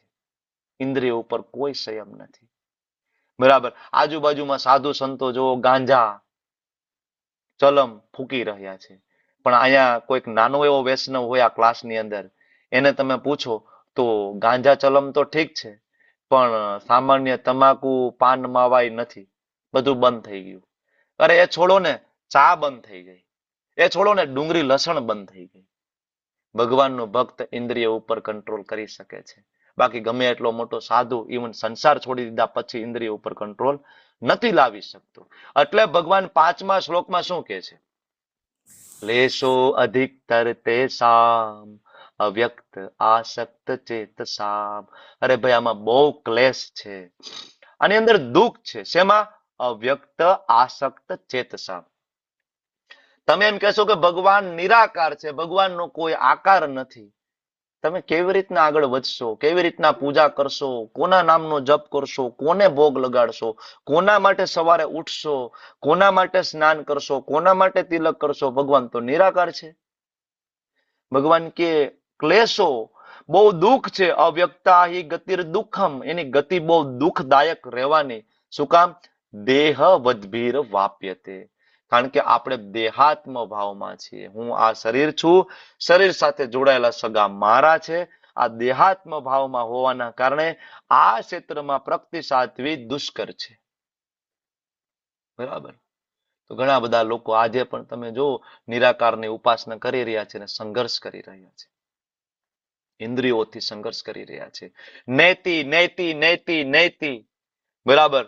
ઘર નથી જોઈતું, પરિવાર નથી જોઈતો, પૈસા નથી જોઈતા, નૈતિ નૈતિ નૈતિ. શું જોઈ છે ખબર નથી, પછી સંસાર છોડી દે. ઘર નથી જોઈતું, પરિવાર નથી જોતા, બાળકો નથી જોતા, કાશી જતા રહી, હરિદ્વાર જતા રહી, ત્યાં જઈને અખાડો ખોલે અને પછી ખૂબ પૈસા આવે, ફરીથી હતા ધ્યાન ત્યાં, અને પછી ત્યાં કોઈક નવી સ્ત્રી મળી જાય તો ફરીથી એમાં ગૂંચવાઈ જાય. ઘરની પત્નીને છોડીને નવી એક બીજી સ્ત્રીમાં ફસાઈ ગયા. નૈતિ નૈતિ. અરે તમે નૈતિ નૈતિ નૈતિ એટલે આ નથી જોઈતું. તમે કયો છો કે નથી જોવું, બરાબર. સિરિયલ નથી જોવું, ટીવી નથી જોવું, ક્રિકેટ નથી જોવું, ન્યૂઝ નથી જોવા. પણ નથી જોવું તો જોવાનું શું એ કહો પેલા. જ્યાં સુધી તમે એ વસ્તુ નહીં આપો, તમે હાયર ટેસ્ટ નહીં આપો તો લોઅર ટેસ્ટ છૂટશે નહીં. એક નાનું બાળક હોય, એના હાથમાં એક રમકડું હોય, નાનું એવું. એ રમકડું તમારે એની પાસેથી જોઈતું હોય તો તમારે એને મોટું રમકડું આપવું પડે. બરાબર. નાના બાળકના હાથમાં નાની એવી ચોકલેટ હોય ને તમે મોટી ડેરી મિલ્ક લઈને જાઓ, એમને એમ કહો તો લાઈ ચોકલેટ દે તો નહીં દે, મુઠ્ઠી બંધ કરી દેશે. પણ તમે એમ કહો આ લેજો આવડી મોટી ડેરી મિલ્ક તારા માટે લઈ, આ જોઈ છે, લાઈ નાની ચોકલેટ દે તો આ દઉં, તરત આપી દેશે. હાયર ટેસ્ટ હોય તો લોઅર ટેસ્ટ છૂટે. નૈતિ નૈતિ નૈતિ. તમે કહો આ નથી ખાવું. ઘણા બધા એક મત પંથના લોકો બધી વસ્તુ ભેગી કરી દે. શાક આપો, દાળ આપો, રોટલી આપો, બધું ભેગું કરી દે, એમાં નાખી દે પાણી અને એને ચોરી નાખે અને એ બધું ટેસ્ટ વગરનું કરીને ખાય. આ ટેસ્ટ નથી લેવો, આ નથી લેવો, આ નથી લેવો, આ નથી લેવો. લેવાનું શું છે? અરે ભગવાનનો પ્રસાદ લો ને. ભગવાને ભગવદ્ ગીતામાં ઘણા શ્લોકોની અંદર કહ્યું છે મને ભોગ લગાડીને પ્રસાદ ખાવો જોઈએ. નૈતિ નૈતિ નૈતિ નૈતિ નૈતિ. કરવાનું શું છે એ વિષય હોવો જોઈએ. વિરક્તિ તો આવશે, વૈરાગ્ય તો આવશે. સાચું વૈરાગ્ય એ છે કે બધું ભગવાનની સેવામાં લગાડવું. બાકી ધેટ ઇઝ ઇમ્પોસિબલ. ઇવન અમુક નિરાકારવાદીઓ કાશીની અંદર, હરિદ્વારની અંદર ઇન્દ્રિય નિગ્રહ કરવા માટે, ઇન્દ્રિયને કંટ્રોલ કરવા માટે, સેક્સની ઈચ્છાને કંટ્રોલ કરવા માટે પોતાનું જનેન્દ્રિય કાપી નાખે છે. કે ભાઈ ઈચ્છા જ ન થવી જોઈએ કોઈ સ્ત્રી સામે જોવાની, છેલ્લે જનેન્દ્રિય કાપી નાખે. પણ આ બધું મિકેનિકલ છે ભાઈ, આ બધું મિકેનિકલ છે. જનેન્દ્રિય કાપવાથી વિચારો નહીં આવે, ખરેખર વિચારો અહીંયા જનરેટ થાય છે અને અહીંથી બધી પ્રોસેસ ચાલે છે. બરાબર. આખું શરીર કામ ન કરતું હોય ને, બરાબર, તોય વિચારો આવી શકે અને એ બંધ થાય માત્ર ભગવાનની ભક્તિ કરવાથી. તો આવા લોકોનું અલ્ટિમેટલી પતન થાય છે.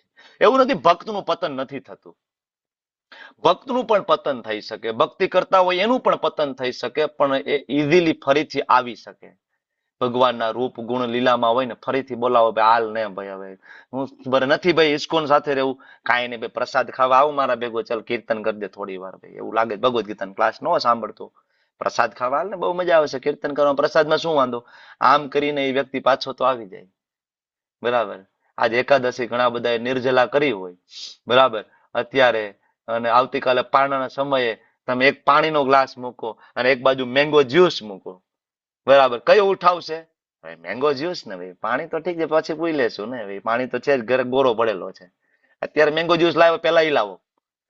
હાયર ટેસ્ટ તમારી પાસે હોય, લોઅર ટેસ્ટ છૂટી જાય. તમને ખાવાનું ગમે છે બધાને? સરસ સરસ ટેસ્ટી ટેસ્ટી ગમે છે ને? ગમે. હા તો પ્રસાદ ખાવ ને. ખાવાનું છોડી શકવાનો છો તમે બધા? હું તમને એમ કહું કે ઢોસા છોડી દો, પીઝા છોડી દો, છોડી શકવાના છીએ આ ઉંમરમાં તમે લોકો. હા, ધાર્મી માતા, ઇવન ઇન્ક્લુડિંગ મી, આપણે બધા છોડી શકવાના છીએ. કાજલ માતાજી, અહીં ઘણા નાના નાના ભક્તો છે, આ બધાને કયો કે ભાઈ બધું છોડી દો ભાઈ. એક વાટકો લઈ લો, એમાં શાક ને રોટલી ને દાળ ને ભાત ને પાણી નાખીને ચોરી નાખો, ટેસ્ટ વગરનું કરીને ખાવ. કેટલા દિવસ આ લોકો ખાઈ શકે? એક દિવસ ના ખાઈ શકે. પણ આ બધા ભક્તોને કહીએ કે નહીં નહીં, મંદિરે આવો, બરાબર, અને ભગવાનનો ભોગ લાગે. ગોવિંદામાં જાઓ, ગોવિંદામાં, અને ત્યાં તમને પીઝા ખાવા હોય તો પીઝા ખાઓ, બર્ગર ખાવા હોય તો બર્ગર ખાઓ. ગોવિંદામાં જાઓ, કારણ કે ત્યાં બ્રેડ પણ બને છે, અંદર બને છે ગોવિંદાજની અંદર, બરાબર. તો ત્યાં ખાઓ તો ઈઝી પડશે ને આપણા માટે. આપણે એમ કહીએ કે બોલિવૂડના મ્યુઝિક નથી સાંભળવા, હોલીવુડના મ્યુઝિક નથી સાંભળવા, નૈતી નૈતી નૈતી, પણ તો શું સાંભળશું પ્રભુજી? કીર્તન સાંભળો તમે. આજકાલ તો કીર્તન મેલા આખા વિશ્વમાં ઇસ્કોન છે ફેમસ થઈ રહ્યું છે કીર્તન માટે, બરાબર. માધવાસ બેન્ડ કરીને એક વૃંદાવનનું બેન્ડ છે, યુવાઓને ખૂબ આકર્ષે ને, યુવાઓને એના કીર્તન ખૂબ ગમે. હા, સિનિયર વૈષ્ણવોને ઓછા ગમે, બરાબર, કારણ કે સિનિયર વૈષ્ણવોને નરોત્તમ દાસ ઠાકોરજીના ભજનો ગમે, ભક્તિવિનોદ ઠાકોરજીના ભજનો ગમે, બરાબર. પણ છતાં ઇસ્કોનના દરેક ભક્તોને મિશન આપવામાં આવે છે. માધવાસ બેન્ડ છે, કામ કરી રહ્યો છે નાના નાના યુવાનોને કેવી રીતના ફાલતુ સડી ગયેલા મૂવી અને એના સડી ગયેલા સોંગ જે કામ વાસના અને વિકારથી ભરેલા છે, જે શબ્દોનો અર્થ જો આપણે આપણા માતા પિતાની સામે બોલીએ ને તો માતા પિતાનું મોઢું શરમથી ઝૂકી જાય એવા ગીત અત્યારે સમાજની અંદર છે. કે એનું જો ગુજરાતીમાં ભાષાંતર ખરેખર કરીએ ને, એ ગીતનું ભાષાંતર, તો શરમથી મોઢું ઝૂકી જાય આપણા મા બાપનું. આવા ગીત આપણે બધા ગાઈ રહ્યા છીએ પાર્ટીની અંદર, લગ્નની અંદર, બરાબર. અને મૂરખના સરદારો ગણપતિની અંદર આવા ગીત વગાડી રહ્યા છે, નવરાત્રીની અંદર આવા ગીત વગાડી રહ્યા છે, બરાબર. તો એને કહેશો કે આ નહીં, આ નહીં, આ નહીં, એને કીર્તન આપો. સુંદર સુંદર પીવાનું ગમે ને આપણને, અલગ અલગ પ્રકારના જ્યુસ ને. તમને એમ કહે કે ના ના બધું પીવાનું છોડી દો, તો પીવાનું શું પ્રભુજી? ચરણામૃત ભગવાનનું ક્યારે પીધું છે? જન્માષ્ટમી, બરાબર, ગોપાષ્ટમી, હમણાં બરાબર ગૌર પૂર્ણિમા, ભગવાનનો અભિષેક થશે. 5 પ્રકારના ફ્રૂટ, 5 પંચામૃત, અલગ અલગ પ્રકારના બીજા બધા ઔષધિઓથી બરાબર ભગવાનને સ્નાન કરાવવામાં આવે. અને ક્યારે એક વખત ટેસ્ટ તો કરી જોજો, તમે ભૂલી જશો, બરાબર. બાર જેટલા પણ મળે છે કોલ્ડ ડ્રિંક્સ, આ બધું ભૂલી જશો. તો આપણે ઓપ્શન આપવો પડશે ને, હાયર ટેસ્ટ આપવો પડશે. સુંદર જોવું ગમે ને તમને, સુંદર સ્વરૂપ જોવું ગમે ને, આવો મંદિરે, તમને બતાવીએ, શ્રી રાધા ગોવિંદના દર્શન કરાવીએ, શ્યામ સુંદરના દર્શન કરાવીએ. રાધા માધવના દર્શન કર્યા છે ક્યારે? માયાપુરના રાધા માધવ અષ્ટસખી સાથે ઉભા હોય ક્યારે દર્શન કર્યા છે? બાજુમાં 8 સખી છે, વચ્ચે રાધા માધવ સેન્ટરમાં છે. ગૂગલમાં સર્ચ કરો રાધા માધવ માયાપુર વૃંદાવન, અને એ ફોટો જોવો. આનાથી વધારે સુંદર આ જગતની અંદર કાંઈ જોવા નહીં મળે. રોજ શ્રૃંગાર થાય, ભવ્યાતિ ભવ્ય, બરાબર. એટલા માટે પ્રેક્ટિકલ નથી. ઇવન વારાણસી જાઓ, બદ્રીનાથ જાઓ, કાશી જાઓ, ઘણા બધા લોકો ઘનઘોર તપશ્ચર્યા કરે છે, પણ પ્રેક્ટિકલ નથી. છેલ્લે કંઈ પ્રાપ્ત થતું નથી, કોઈ આદાન પ્રદાન નથી. એટલે આવા બધા લોકો છેલ્લે સમાજ કલ્યાણમાં લાગી જાય, અનાથ આશ્રમ ખોલશે, છેલ્લે અખાડા ખોલશે, બરાબર, અન્ન ક્ષેત્ર ખોલશે, અને બસ પછી ગુરુગમ ગાંજા પોતે બેઠા બેઠા ગાંજા ફૂંકશે અને આ બધું કરશે. કારણ કે જે જોતું હતું એ મળ્યું નહીં, છેલ્લે પાછા સમાજમાં આવીને રસ ગોતવા લાગશે, બરાબર. ઇવન આજકાલના તો નિરાકારવાદીઓ પાસે જે ઘનઘોર તપશ્ચર્યાની આશા રાખવામાં આવે છે અષ્ટાંગ યોગ પ્રમાણે, એ પણ એ લોકો કરતા નથી. તમે હરિદ્વાર જાઓ, બરાબર, અસંખ્ય અખાડાઓ છે, તપશ્ચર્યાના નામે મીંડું, કોઈ તપશ્ચર્યા નથી. કાળા કલરની સ્કોર્પિયોમાં આગળ મહામંડલેશ્વર લખાવી નાખવાનું, 1008 ને 5008 ને 10008 ને લખીને ફરવાનું. તપશ્ચર્યાના નામે મીંડું છે. તો ઇવન જે તપશ્ચર્યાની આશા રાખવામાં આવે છે, કોઈ તપશ્ચર્યા આજકાલ જોવા નથી મળતી. એટલે ભગવાન ના પાડે છે, ક્લેશો અધિકતર તેષામ. કારણ કે આવા અવ્યક્તગતવાદી એટલે કે નિરાકારવાદી અને સાકારવાદી, એનો તફાવત તમારી સામે છે ચાર્ટની અંદર. નિરાકારનું ધ્યાન કરશે, શું ધ્યાન કરે? તમને બધાને મેં હમણાં કરાવ્યું. કયું ધ્યાન? નિરાકારમાં કાંઈ દેખાણું? કાંઈ ના દેખાય. પણ આપણને ભગવાન દેખાય છે શ્યામ સુંદર. આંખ બંધ કરીએ છીએ, કૃષ્ણ દેખાય છે આપણને. બરાબર. અને આમની ઇન્દ્રિયો પ્રતિબંધિત કરવામાં આવે, આ નથી ખાવાનું, આ નથી ખાવાનું, આ નથી ખાવાનું, પણ શું કરવાનું શું છે? બરાબર. આપણી ઇન્દ્રિયો વ્યસ્ત છે. આપણે આંખને ભગવાનના દર્શનમાં લગાડીએ, કાનને ભગવાનના કીર્તનમાં લગાડીએ, જીભને ભગવાનનો પ્રસાદ ભગવાનના કીર્તનમાં લગાડીએ, નાકને ભગવાનના શ્રી ચરણોમાં ચડાવેલા તુલસી પત્રો સૂંઘવામાં લગાડીએ છીએ, હાથને ભગવાનનું મંદિર માર્જનમમાં લગાડીએ છીએ. ઇન્દ્રિયો વ્યસ્ત છે. આ લોકો ઉપનિષદ વાંચી રહ્યા છે, વેદો વાંચી રહ્યા છે બ્રહ્મને સમજવા માટે, સંસ્કૃત ભાષા શીખે, ઘણું બધું કરે, છેલ્લે કાંઈ મળતું નથી. છેલ્લે પૂછો ભગવાન કોણ? ભગવાન નિરાકાર. અને અહીંયા આવો બરાબર લેવલ 1 ની અંદર ખાલી એટલું કહીએ કે હરે કૃષ્ણ મહામંત્રનો જપ કરો. તમને કઈ ભગવદ્ ગીતા આ સમજાય ના સમજાય ચિંતા કરવાની જરૂર નથી. હરે કૃષ્ણ મહામંત્રનો જપ કરો, ભગવાનને ભોગ લગાડો, પ્રસાદ ખાઓ. એક સમયે ઓટોમેટિક તમારા હૃદયમાં ભગવાન પ્રગટ થશે. તમારા જીવનમાં એ પરિવર્તનો આવશે કે જે તમે વિચાર્યું પણ નહોતું. તમારી ઇન્દ્રિયો ઉપર એ કંટ્રોલ આવશે કે જેની તમે આજ સુધી કલ્પના નહોતી કરી. બરાબર. અને બીજું, લાંબા સમયની જરૂરિયાત પડશે નિરાકારની ઉપાસના કરવા માટે. બરાબર. અને આની અંદર સ્વાભાવિક છે. અને સૌથી મહત્વની વસ્તુ છે કે નિરાકારની અંદર તમારા પ્રયત્ન ઉપર આધારિત છે. તમે ઇન્દ્રિયને કેટલું કંટ્રોલ કરી શકો.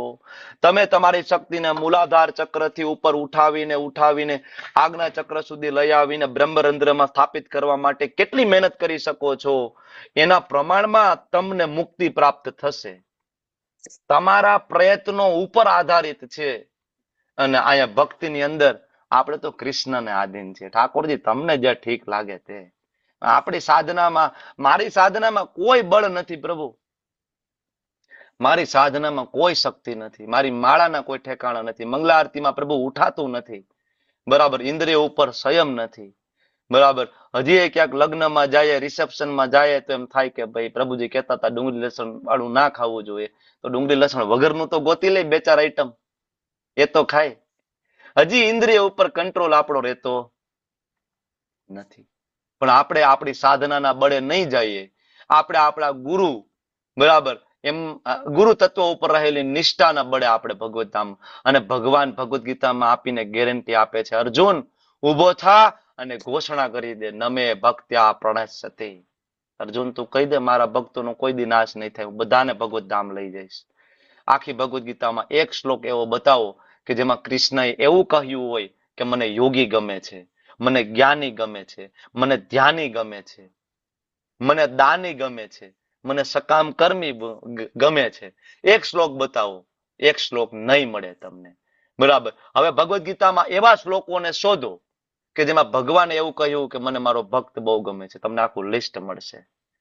ભગવદ્ ગીતામાં એવા શ્લોકો ગોતો કે ભક્તિ દ્વારા ભગવાન એના ધામમાં લઈ જઈને મુક્તિ આપે. 18 શ્લોકો તમને મળશે. બરાબર.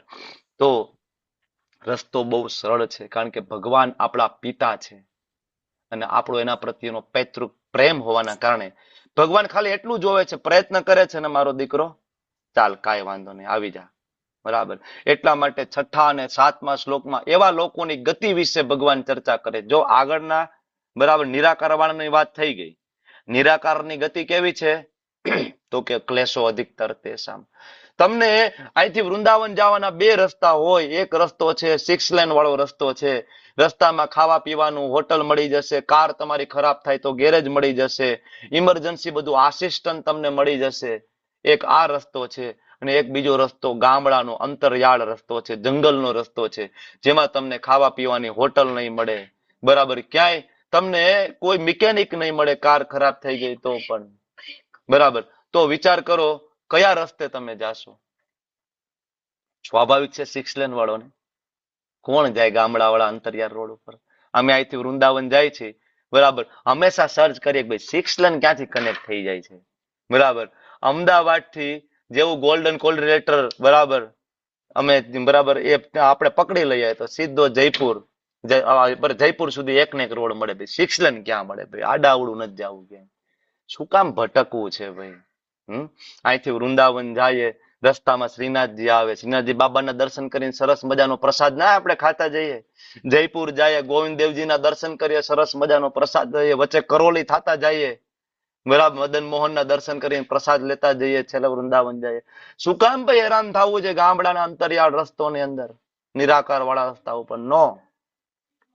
એટલે ભગવાન 6 અને 7મા શ્લોકમાં કહે છે કે જે કોઈ વ્યક્તિ એ તું સર્વાણી કર્માણી, મારા માટે બધા કર્મો કરે છે સવારથી લઈને રાત સુધી, મયી સંન્યસ્ય મત્પર, અવિચળ ભાવે મારામાં બધું જ એના કર્મોના ફળ છોડી દીધા છે, મત્પર મારા ઉપર આશ્રિત થઈ ગયો છે, અને અનન્યનેવ યોગેન, અનન્ય ભક્તિમાં મારી સાથે મામ જોડાયેલો છે, ધ્યાયંત ઉપાસતે, મારું ધ્યાન કરે છે, મારા નામની માળા કરે છે, મારી ઉપાસના કરે છે, આવા લોકોને ભગવાન કહે છે તેસામ અહમ સમુદ્રતા મૃત્યુ સંસાર સાગરાત. ભગવાન કહે છે આવા મારા ભક્તોને તો હું તેસામ અહમ, હું સ્વયં મૃત્યુ સંસાર સાગરમાંથી બહાર કાઢીને મારા ધામમાં લઈ જાઉં છું. સ્વયં ભગવાન કોઈને મોકલતા નથી. વિચાર કરો, ભગવાન કોઈને પણ મોકલી શકે ને બલરામજીને કહી શકે ને બલરામજી જઈ આવો, મારા ભક્તનો ઉદ્ધાર કરી આવો, લઈ આવો. ભગવાન કે નહીં, સ્વયં હું આવું છું લેવા માટે. બરાબર, જન્મ મૃત્યુના આ સાગરમાંથી સ્વયં ભગવાન આપણને બહાર કાઢે છે. પણ ફરીથી એક શબ્દ આવ્યો, અનન્યનેવ યોગેન. કેવો યોગ? અને યોગનો મતલબ શું? ભગવાનની ભક્તિ. કારણ કે તમે 6 અધ્યાયનો 46મો શ્લોક પાછો વાંચી લ્યો જો તમને શંકા પડતી હોય તો. 6 અધ્યાય 46મો શ્લોક, એમાં ભગવાને અર્જુનને ચોખ્ખું કહી દીધું કે અર્જુન જ્ઞાની યોગી નથી, દાની યોગી નથી, તપસ્વી યોગી નથી, ધ્યાની યોગી નથી. તો ભગવાન યોગી કોણ છે? ત્યારે ભગવાન એના પછીના શ્લોકમાં કહે છે યોગી નામ અપી સર્વેશામ મદ ગતેન અંતરાત્મના, જેના અંતરાત્મામાં સતત હું છું. નરસિંહ મહેતા, સંત તુકારામ, ગોરા કુંભાર, બરાબર, કેટલા બધા મહાન મહાન સંતો થઈ ગયા, શ્રીલ પ્રભુપાદજી, સડ ગોસ્વામી, ગણ આચાર્ય પરંપરા. ભગવાન આને યોગી કહે છે. તો આવો યોગની અંદર અનન્ય ભાવથી જે કઈ જોડાઈ જાય ને તો ભગવાન કે હું સાક્ષાત આવું છું. અને ભવામી ન ચિરાત પાર્થ મૈયા વેશિત ચેતસામ, ન ચિરાત, તાત્કાલિક. તાત્કાલિક. આજ સવારે ભાગવતમના ક્લાસમાં તમે આવ્યા હતા. ભાગવતમના ક્લાસમાં આપણે ચર્ચા કરી હતી, બરાબર, ગજેન્દ્ર મોક્ષનો પ્રસંગ, માતા દ્રૌપદી, બરાબર, આવા અગણિત પ્રસંગો છે. બરાબર, ભગવાન એક ક્ષણનો પણ વિલંબ નથી કરતા. જ્યારે ગજેન્દ્ર 1000 વર્ષ સુધી યુદ્ધ કરી રહ્યા હતા મગર સાથે, બરાબર, જીવન મૃત્યુની લડાઈ લડી રહ્યા હતા, છેલ્લે ગજેન્દ્ર હાથમાં, બરાબર, એની ફેણમાં કમળ લઈ અને સૂંઢ ઊંચી કરીને ગોવિંદા ગોવિંદા જ્યારે બોલે છે, ત્યારે ભગવાન માતા લક્ષ્મીની બાજુમાં વૈકુંઠમાં બેઠા હોય છે, શ્રી નારાયણ ભગવાન કૃષ્ણ, બરાબર, ઊભા થઈ જાય છે. ભગવાન ચપ્પલ પહેરવાનું ભૂલી જાય છે, ભગવાન ગરુડને બોલાવવાનું ભૂલી જાય છે, પોતાનું વાહન ભગવાન દોટ મૂકે છે. માતા રૂક્ષ્મણી પૂછે છે ક્યાં જાઓ છો? ત્યારે ભગવાન કહે છે હા, ખાલી હા. બરાબર, ભગવાન એક ક્ષણની અંદર હાથી ગજેન્દ્રની સામે પહોંચી જાય છે, સુદર્શનથી મગરનો વધ કરી અને હાથીને ખંભે તેડી લે છે, મારો દીકરો. બરાબર, તરત જ હાથીને સશરીર મુક્તિ આપીને ભગવાન વૈકુંઠમાં લઈ જાય છે. ફરીથી જ્યારે રૂક્ષ્મણીજીની બાજુમાં બેસે છે, રૂક્ષ્મણીજી પૂછે છે તમને હું પૂછતી હતી ક્યાં જાવ છો? આજે ઘણા બધા પૂછતા હોય ને, જેવા બહાર નીકળ્યા નથી પેલો પ્રશ્ન ક્યાં જાવ છો તમે? ચિંતા ન કરતા પરાપૂર્વથી ચાલ્યું આવે છે. માતાજીઓને હક છે પૂછવાનું, કારણ કે માતા રૂક્ષ્મણી પૂછતા હતા ભગવાન કૃષ્ણને ક્યાં જાવ છો તમે? બરાબર, ભગવાન કે મેં તને કહ્યું હતું હા, તો કે તમે મને ખાલી હા કહ્યું. ત્યારે કૃષ્ણ કહે છે નહીં, મેં તને હાથી કહ્યું હતું, પણ હા બોલ્યો ત્યારે હું તારી સામે હતો, અને થી ત્યારે હું હાથીની સામે હતો. તત્ક્ષણ, ઓન ધ સ્પોટ. ખાલી હૃદયપૂર્વક એક વખત નીકળવું જોઈએ, હરે કૃષ્ણ કૃષ્ણ કૃષ્ણ હરે હરે, હરે રામ રામ રામ હરે હરે. એ જ ક્ષણે ભગવાન પ્રગટ થાય છે. ઓન ધ સ્પોટ તમારી જીભ ઉપર કૃષ્ણ નર્તન કરે છે. તત્ક્ષણ, એક ક્ષણનો વિલંબ નથી કરતા ભગવાન. ભગવાન એના ભક્તની સેવા કરવા માટે એક ક્ષણનો વિલંબ નથી કરતા. બરાબર, એટલે ભગવાન કહે છે સર્વ કર્મ મારામાં, કર્મ છોડવાના નથી. તમે કર્મ કરો, તમે જોબ કરો, બિઝનેસ કરો, મારા માતાજીઓ ગૃહિણી હોય, બાળકો મોટા કરો, પતિની સેવા કરો, સાસુ સસરાની સેવા કરો, મા બાપની સેવા કરો, જોબમાં જાઓ, બિઝનેસમાં જાઓ, પૈસા કમાઓ, બધું કરો, પણ સેન્ટરમાં કૃષ્ણ હોવા જોઈએ. સેન્ટરમાં કૃષ્ણ હોવા જોઈએ. બરાબર. ભગવાન ચૈતન્ય મહાપ્રભુએ આપણને કહ્યું, શ્રવણ કરો, કીર્તન કહો, કીર્તન કરો, પ્રસાદ પાઓ. બરાબર. તો ભગવાને પ્રોમિસ આપે છે. આ શ્લોકની અંદર ભગવાન કે હું પ્રોમિસ આપું છું તત્કાળ. આવું કોઈ પ્રોમિસ યોગીઓને નથી આપવામાં આવ્યું. 8મો અધ્યાય ફરીથી યાદ કરો. 8મો અધ્યાય ફરીથી યાદ કરો કે યોગીઓને મુક્તિ પામવા માટે રાહ જોવી પડે. ઉત્તરાયણ છે કે નહીં, પ્રકાશનો સમય છે કે નહીં, બરાબર, કયું પખવાડિયું ચાલે છે, અંધાર્યું કે અંજવાળિયું, પ્રકાશનો સમય, અંધકારનો સમય, આ બધી વસ્તુ એને નક્કી કરવી પડે, જોવી પડે, રાહ જોવી પડે. ભક્તને રાહ નથી જોવી પડતી. કોઈ પણ સમય હોય, કોઈ પણ ચોઘડિયું, કાલ ચોઘડિયું કેમ નથી ચાલતું? ભગવાનના ભક્તનો કાલ કોઈ પણ બગાડી નથી શકતું. બરાબર. કારણ કે કાલના કાલ, મહાકાલ ભગવાન શિવજી પણ ભગવાનના ભક્ત છે. કૃષ્ણ કૃષ્ણ જગન્નાથ ત્વમેવ પુરુષોત્તમ. સમય મળે તો સ્કંદ ચોથામાં રુદ્ર ગીત જરૂર વાંચજો. બરાબર. રુદ્ર ગીત ભગવાન શિવજી, બરાબર, પ્રાચીન બરહીના પુત્ર 10 પુત્રો પ્રચેતાને જ્યારે જ્ઞાન આપે છે એને કહેવાય રુદ્ર ગીત. અને આ રુદ્ર ગીતની અંદર ભગવાન શિવજી ભગવાન કૃષ્ણની એટલી સુંદર ઉપાસના કરે છે, એટલું સુંદર સ્તુતિ કરે છે. કૃષ્ણ કોણ છે, કૃષ્ણ કેવા છે, કૃષ્ણને કેમ પ્રેમ કરવો જોઈએ, બધી જ વાત ભગવાન શિવજી પોતાના મુખેથી પ્રચેતાઓ 10 પુત્રોને કહે છે.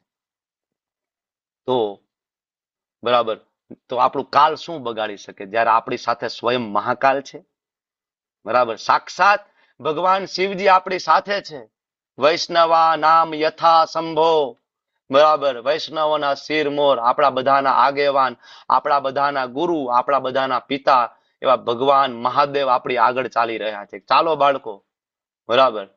અને એ જ ભાગવતમની અંદર અને એ જ પદ્મ પુરાણની અંદર શિવજી કહે છે કે મને વૈષ્ણવોથી વધારે બીજું કોઈ પ્રિય નથી. આરાધના નામ સર્વેશામ વિષ્ણુર આરાધના પરમ. બરાબર. આગળની લીટીની અંદર માતા પાર્વતીને કહે છે કે દેવી સાંભળો, બરાબર, કે એનાથી પણ વધારે મને પ્રિય હોય તો તદિયા નામ સમર્ચનમ. એક પદ છે એ વચ્ચેનું ભૂલી ગયું, છેલ્લું પદ મને પાછું યાદ આવ્યું. તદિયા નામ સમર્ચનમ. કે દેવી સાંભળો, મને તો ભગવાન વિષ્ણુના ભક્તો અતિશય પ્રિય છે. તો આપણું કાલ શું બગાડી શકે? બરાબર. તો કોઈ ચિંતા કરવાની જરૂર નથી. ભક્તોએ ભક્તિ કરો. કેવી રીતના શરીર છૂટે કોઈ ચિંતા કરવાની જરૂર નથી. આઈસીયુમાં છૂટે, ઘરે છૂટે, રોડ ઉપર એક્સિડન્ટમાં છૂટે, બીમારીથી છૂટે, નેચરલ ડેથ, ઇનેચરલ ડેથ, કોરોના, ભૂકંપ, કોઈ ચિંતા કરવાની જરૂર નથી. કોઈ પણ સ્વરૂપે શરીર છૂટે, ભગવાન તત્ક્ષણ ગેરંટી આપે છે કે હું લઈ જઈશ. બરાબર. તત્ક્ષણ ગેરંટી આપે છે.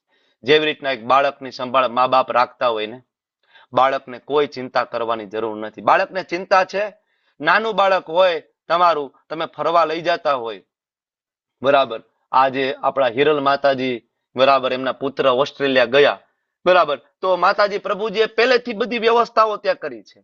બરાબર. મારો દીકરો ક્યાં રહેશે, મારા દીકરાની જમવાની વ્યવસ્થા શું, મારા દીકરાની ટિકિટની વ્યવસ્થા શું, સાથે પૈસા આપી દીધા, બધું બેંક બેલેન્સ બધું કમ્પ્લીટ કરીને દીકરાને મોકલ્યો ઓસ્ટ્રેલિયા. કોઈ ચિંતા છે? બરાબર. મોટા થયા એટલે એકલા મોકલ્યા. એ જ આદિત્ય પ્રભુ નાના હોય, માતાજી પ્રભુજી સાથે ફરવા જતા હોય તો આદિત્ય પ્રભુની ચિંતા કરવાની જરૂર પડે કે મમ્મીએ હોટલ રાખી હશે કે નહીં, વિક્રમ પ્રભુ મને ક્યાં જમાડશે? નો ટેન્શન. ખબર છે કે મમ્મી પપ્પાએ બધી વ્યવસ્થા કરી હશે. તો વિચાર કરો કે આપણને આપણા ભૌતિક માતા પિતા ઉપર વિશ્વાસ હોય તો આપણા આધ્યાત્મિક પરમ પિતા ઉપર વિશ્વાસ નથી આપણને કે કૃષ્ણ આપણી બધી વ્યવસ્થા કરશે? બરાબર. કોઈ ચિંતા કરવાની જરૂર નથી. ભગવાન એના પ્રત્યેક બાળકનું ખૂબ ધ્યાન રાખે છે. આપણા બળે આપણે ભગવત ધામ નહીં જઈ શકીએ. ગમે એટલો કુશળ તરવૈયો હોય ને, સમુદ્ર તરવા માટે એને મદદ લેવી પડે. સમુદ્ર નહીં તરી શકે. થોડુંક તરી થાકી જશે અને ડૂબી જશે અને મરી જશે. લાઈફ બોટની જરૂર પડશે એને. લાઈફ બોટની જરૂર પડશે. બરાબર. નહીં તરી શકે. That is impossible. તો કોઈ ચિંતા નથી. ભગવાન એના ભક્તોની જવાબદારી ઉપાડે છે. એટલે ભક્તો હંમેશા જો નિશ્ચિંત છે, કોઈ ચિંતા નથી. ભક્તોના જીવનમાં મુશ્કેલી આવે, કોઈ ચિંતા નથી. ઠાકોરજી છે ને જે કઈ કરતા હોય બરાબર જ કરતા હોય. નરસિંહ મહેતાના પત્ની ગુજરી ગયા. નરસિંહ મહેતાનો નાનો એવો યુવાન દીકરો સામળસા ગુજરી ગયા. સામળસા. નરસિંહ મહેતા કે છે ભલું થયું ભાંગી જંજાળ, સુખે ભજીશું શ્રી ગોપાલ. ભલું થયું એ કે ઠાકોરજીની જે ઈચ્છા હોય, વધારે માળા કરીશું, વધારે જપ કરીશું, વધારે ટાઈમ મળશે. બરાબર ને? ભક્તો પ્રલય સમાન વિપત્તિ આવે જીવનમાં તો પણ વિચલિત ના થાય, કારણ કે સંપૂર્ણ વિશ્વાસ ભગવાન ઉપર. તો હવે તો ખબર પડી ભક્તિ કરવાની, પણ ભક્તિ કેવી કરવાની? ભક્તિના કોઈ સ્ટેજ છે? ત્યારે 8 થી લઈને જે 12 શ્લોક છે એ ભક્તિના સ્ટેજ છે. 8 થી લઈને 12 શ્લોક. પહેલો જે શ્લોક છે 8મો, એની અંદર ભગવાન આપણી પાસે આશા રાખે છે. શું આશા? મય્યેવ મન આધસ્ત્વ મયી બુદ્ધિમ નિવેશય. તારું મન મને આપી દે, તારી બુદ્ધિ મારામાં નિવેશ કર, ઇન્વેસ્ટ કર. તો આપણે રોજ બુદ્ધિ લગાડીએ છીએ ને ભગવાનની ભક્તિ કરવામાં, ભગવદ્ ગીતા વાંચવામાં, ભાગવતમ સમજવામાં. સૃષ્ટિ સર્જનની લીલાઓ ભગવાનની સમજવી બહુ મુશ્કેલ પડે છે ને. ઘણા સમયથી આપણે રોજ સવારે ભગવાનની સૃષ્ટિ સર્જનની લીલા સાંભળીએ છીએ ને. પરેશ શાહ પ્રભુજી, લલિત કુમાર વેદ પ્રભુજી, ઘણા બધા સિનિયર ભક્તો અહીંયા છે, એ બધાને ખબર છે કે ભાઈ વારંવાર સાંભળીએ તોય હજી એમાં પ્રશ્ન તો આપણને રહે જ છે. અઘરું છે ને. સમજવાની કોશિશ કરીએ છીએ. બધા ટીચરો બરાબર ખૂબ મહેનત કરે, ખૂબ પ્રયત્ન કરે, અલગ અલગ લેક્ચર સાંભળે અને બરાબર પીપીટી બનાવીને આવે, પ્રેઝન્ટેશન તમારી સામે લઈને આવે, બુદ્ધિ લગાડે. મયી બુદ્ધિ નિવેશય મય્યેવ મન આધસ્તો. મન લગાડીએ છીએ ને, ભગવાનને જપ કરી, આપણે રોજ માળા કરીએ છીએ, તો ભગવાન કે છે નિવેશસી મય્ય, તું મારામાં નિવાસ કરીશ. અત ઉર્ધ્વ ન સંશય. ફરીથી ગેરંટી, ફરીથી ગેરંટી, ન સંશય. કોઈ શંકાને સ્થાન નથી. જો કોઈ વ્યક્તિ ભગવાનમાં પોતાનું મનને સ્થિર કરી દેશે, બુદ્ધિ ભગવાનમાં લગાડશે, ભગવાન કે 100% તું મારી પાસે આવી જઈશ. 100%.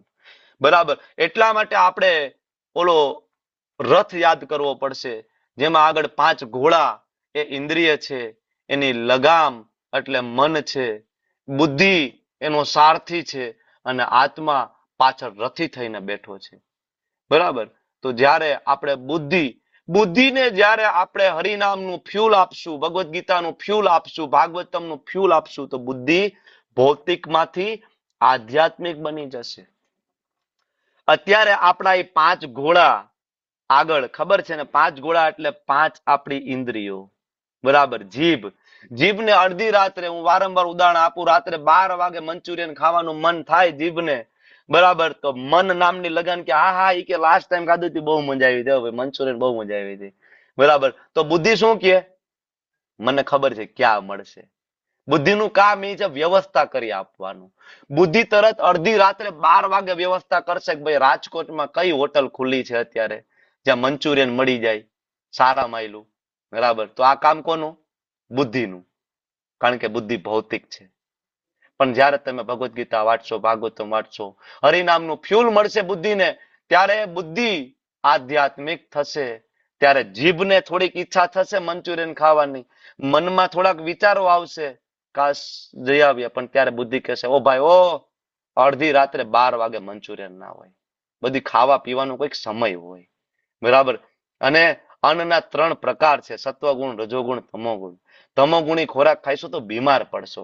અત્યારે તો આ જીભને સારું લાગશે, ચાઇનીઝ ખાવું, એના કેમિકલ વાળા બરાબર એના સોસ ને બધું ખાવું સારું લાગશે, આંતરડામાં ચાંદા પડશે ને. બરાબર. તો ખાવાનું જેટલું આવશે ને એટલી સામે દવા પીવી પડશે, દવાથી પેટ ભરવું પડશે, આંતરડામાં ચાંદા પડી જશે, નહીં ખાઈ શકો તમે. ભગવદ્ ગીતાની અંદર 17મા અધ્યાયમાં ભગવાન 3 પ્રકારના અન્ન વિશે વાત કરે. જ્યારે વ્યક્તિની બુદ્ધિ કામ કરે, બરાબર, અને આધ્યાત્મિક બને, ત્યારે વ્યક્તિને ખબર પડે કે સાલું ના ખવાય. ખાવાનો એક યોગ્ય સમય હોવો જોઈએ, ક્યારે ખાવું, શું ખાવું, કેટલું ખાવું. બરાબર. તો બુદ્ધિ ભગવાનમાં લગાડવી, મન ભગવાનમાં લગાડવું. બરાબર. અને આ સ્ટેજ જે રહ્યું ને, અનન્ય ભક્તિ વાળું જે સ્ટેજ છે, આ ઊંચું સ્ટેજ છે. પ્રેમ ભક્તિ, ભાવ ભક્તિનું સ્ટેજ છે.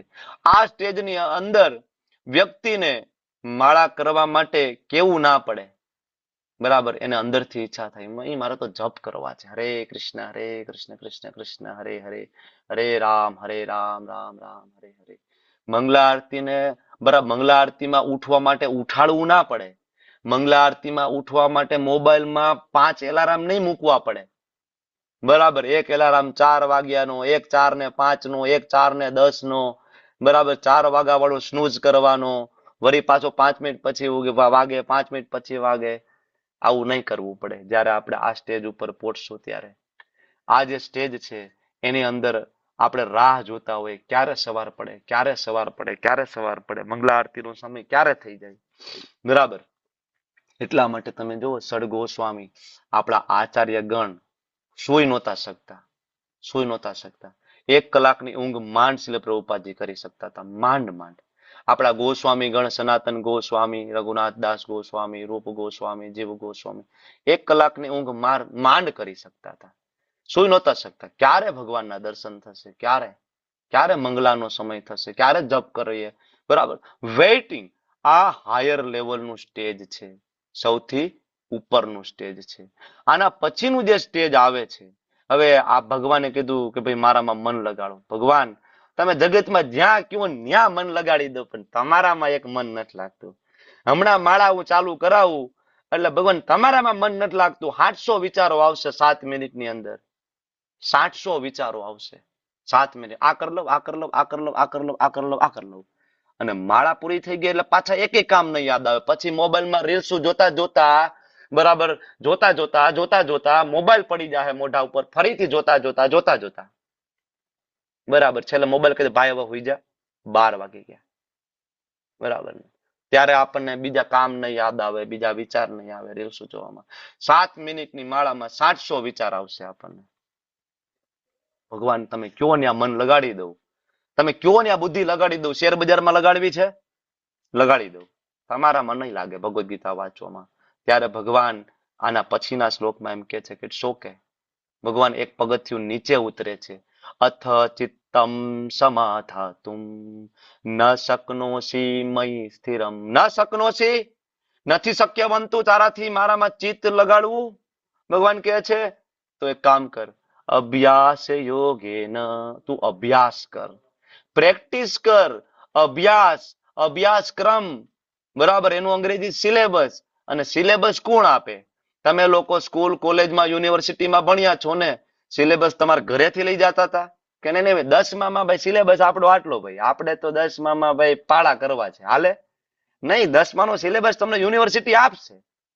તો એમ અહીંયા ભગવાન જે કહે છે કે અભ્યાસ યોગે ન, અભ્યાસ સિલેબસ તમને આપશે. કોણ આપશે? ચોથા અધ્યાયનો 34મો શ્લોક યાદ કરો.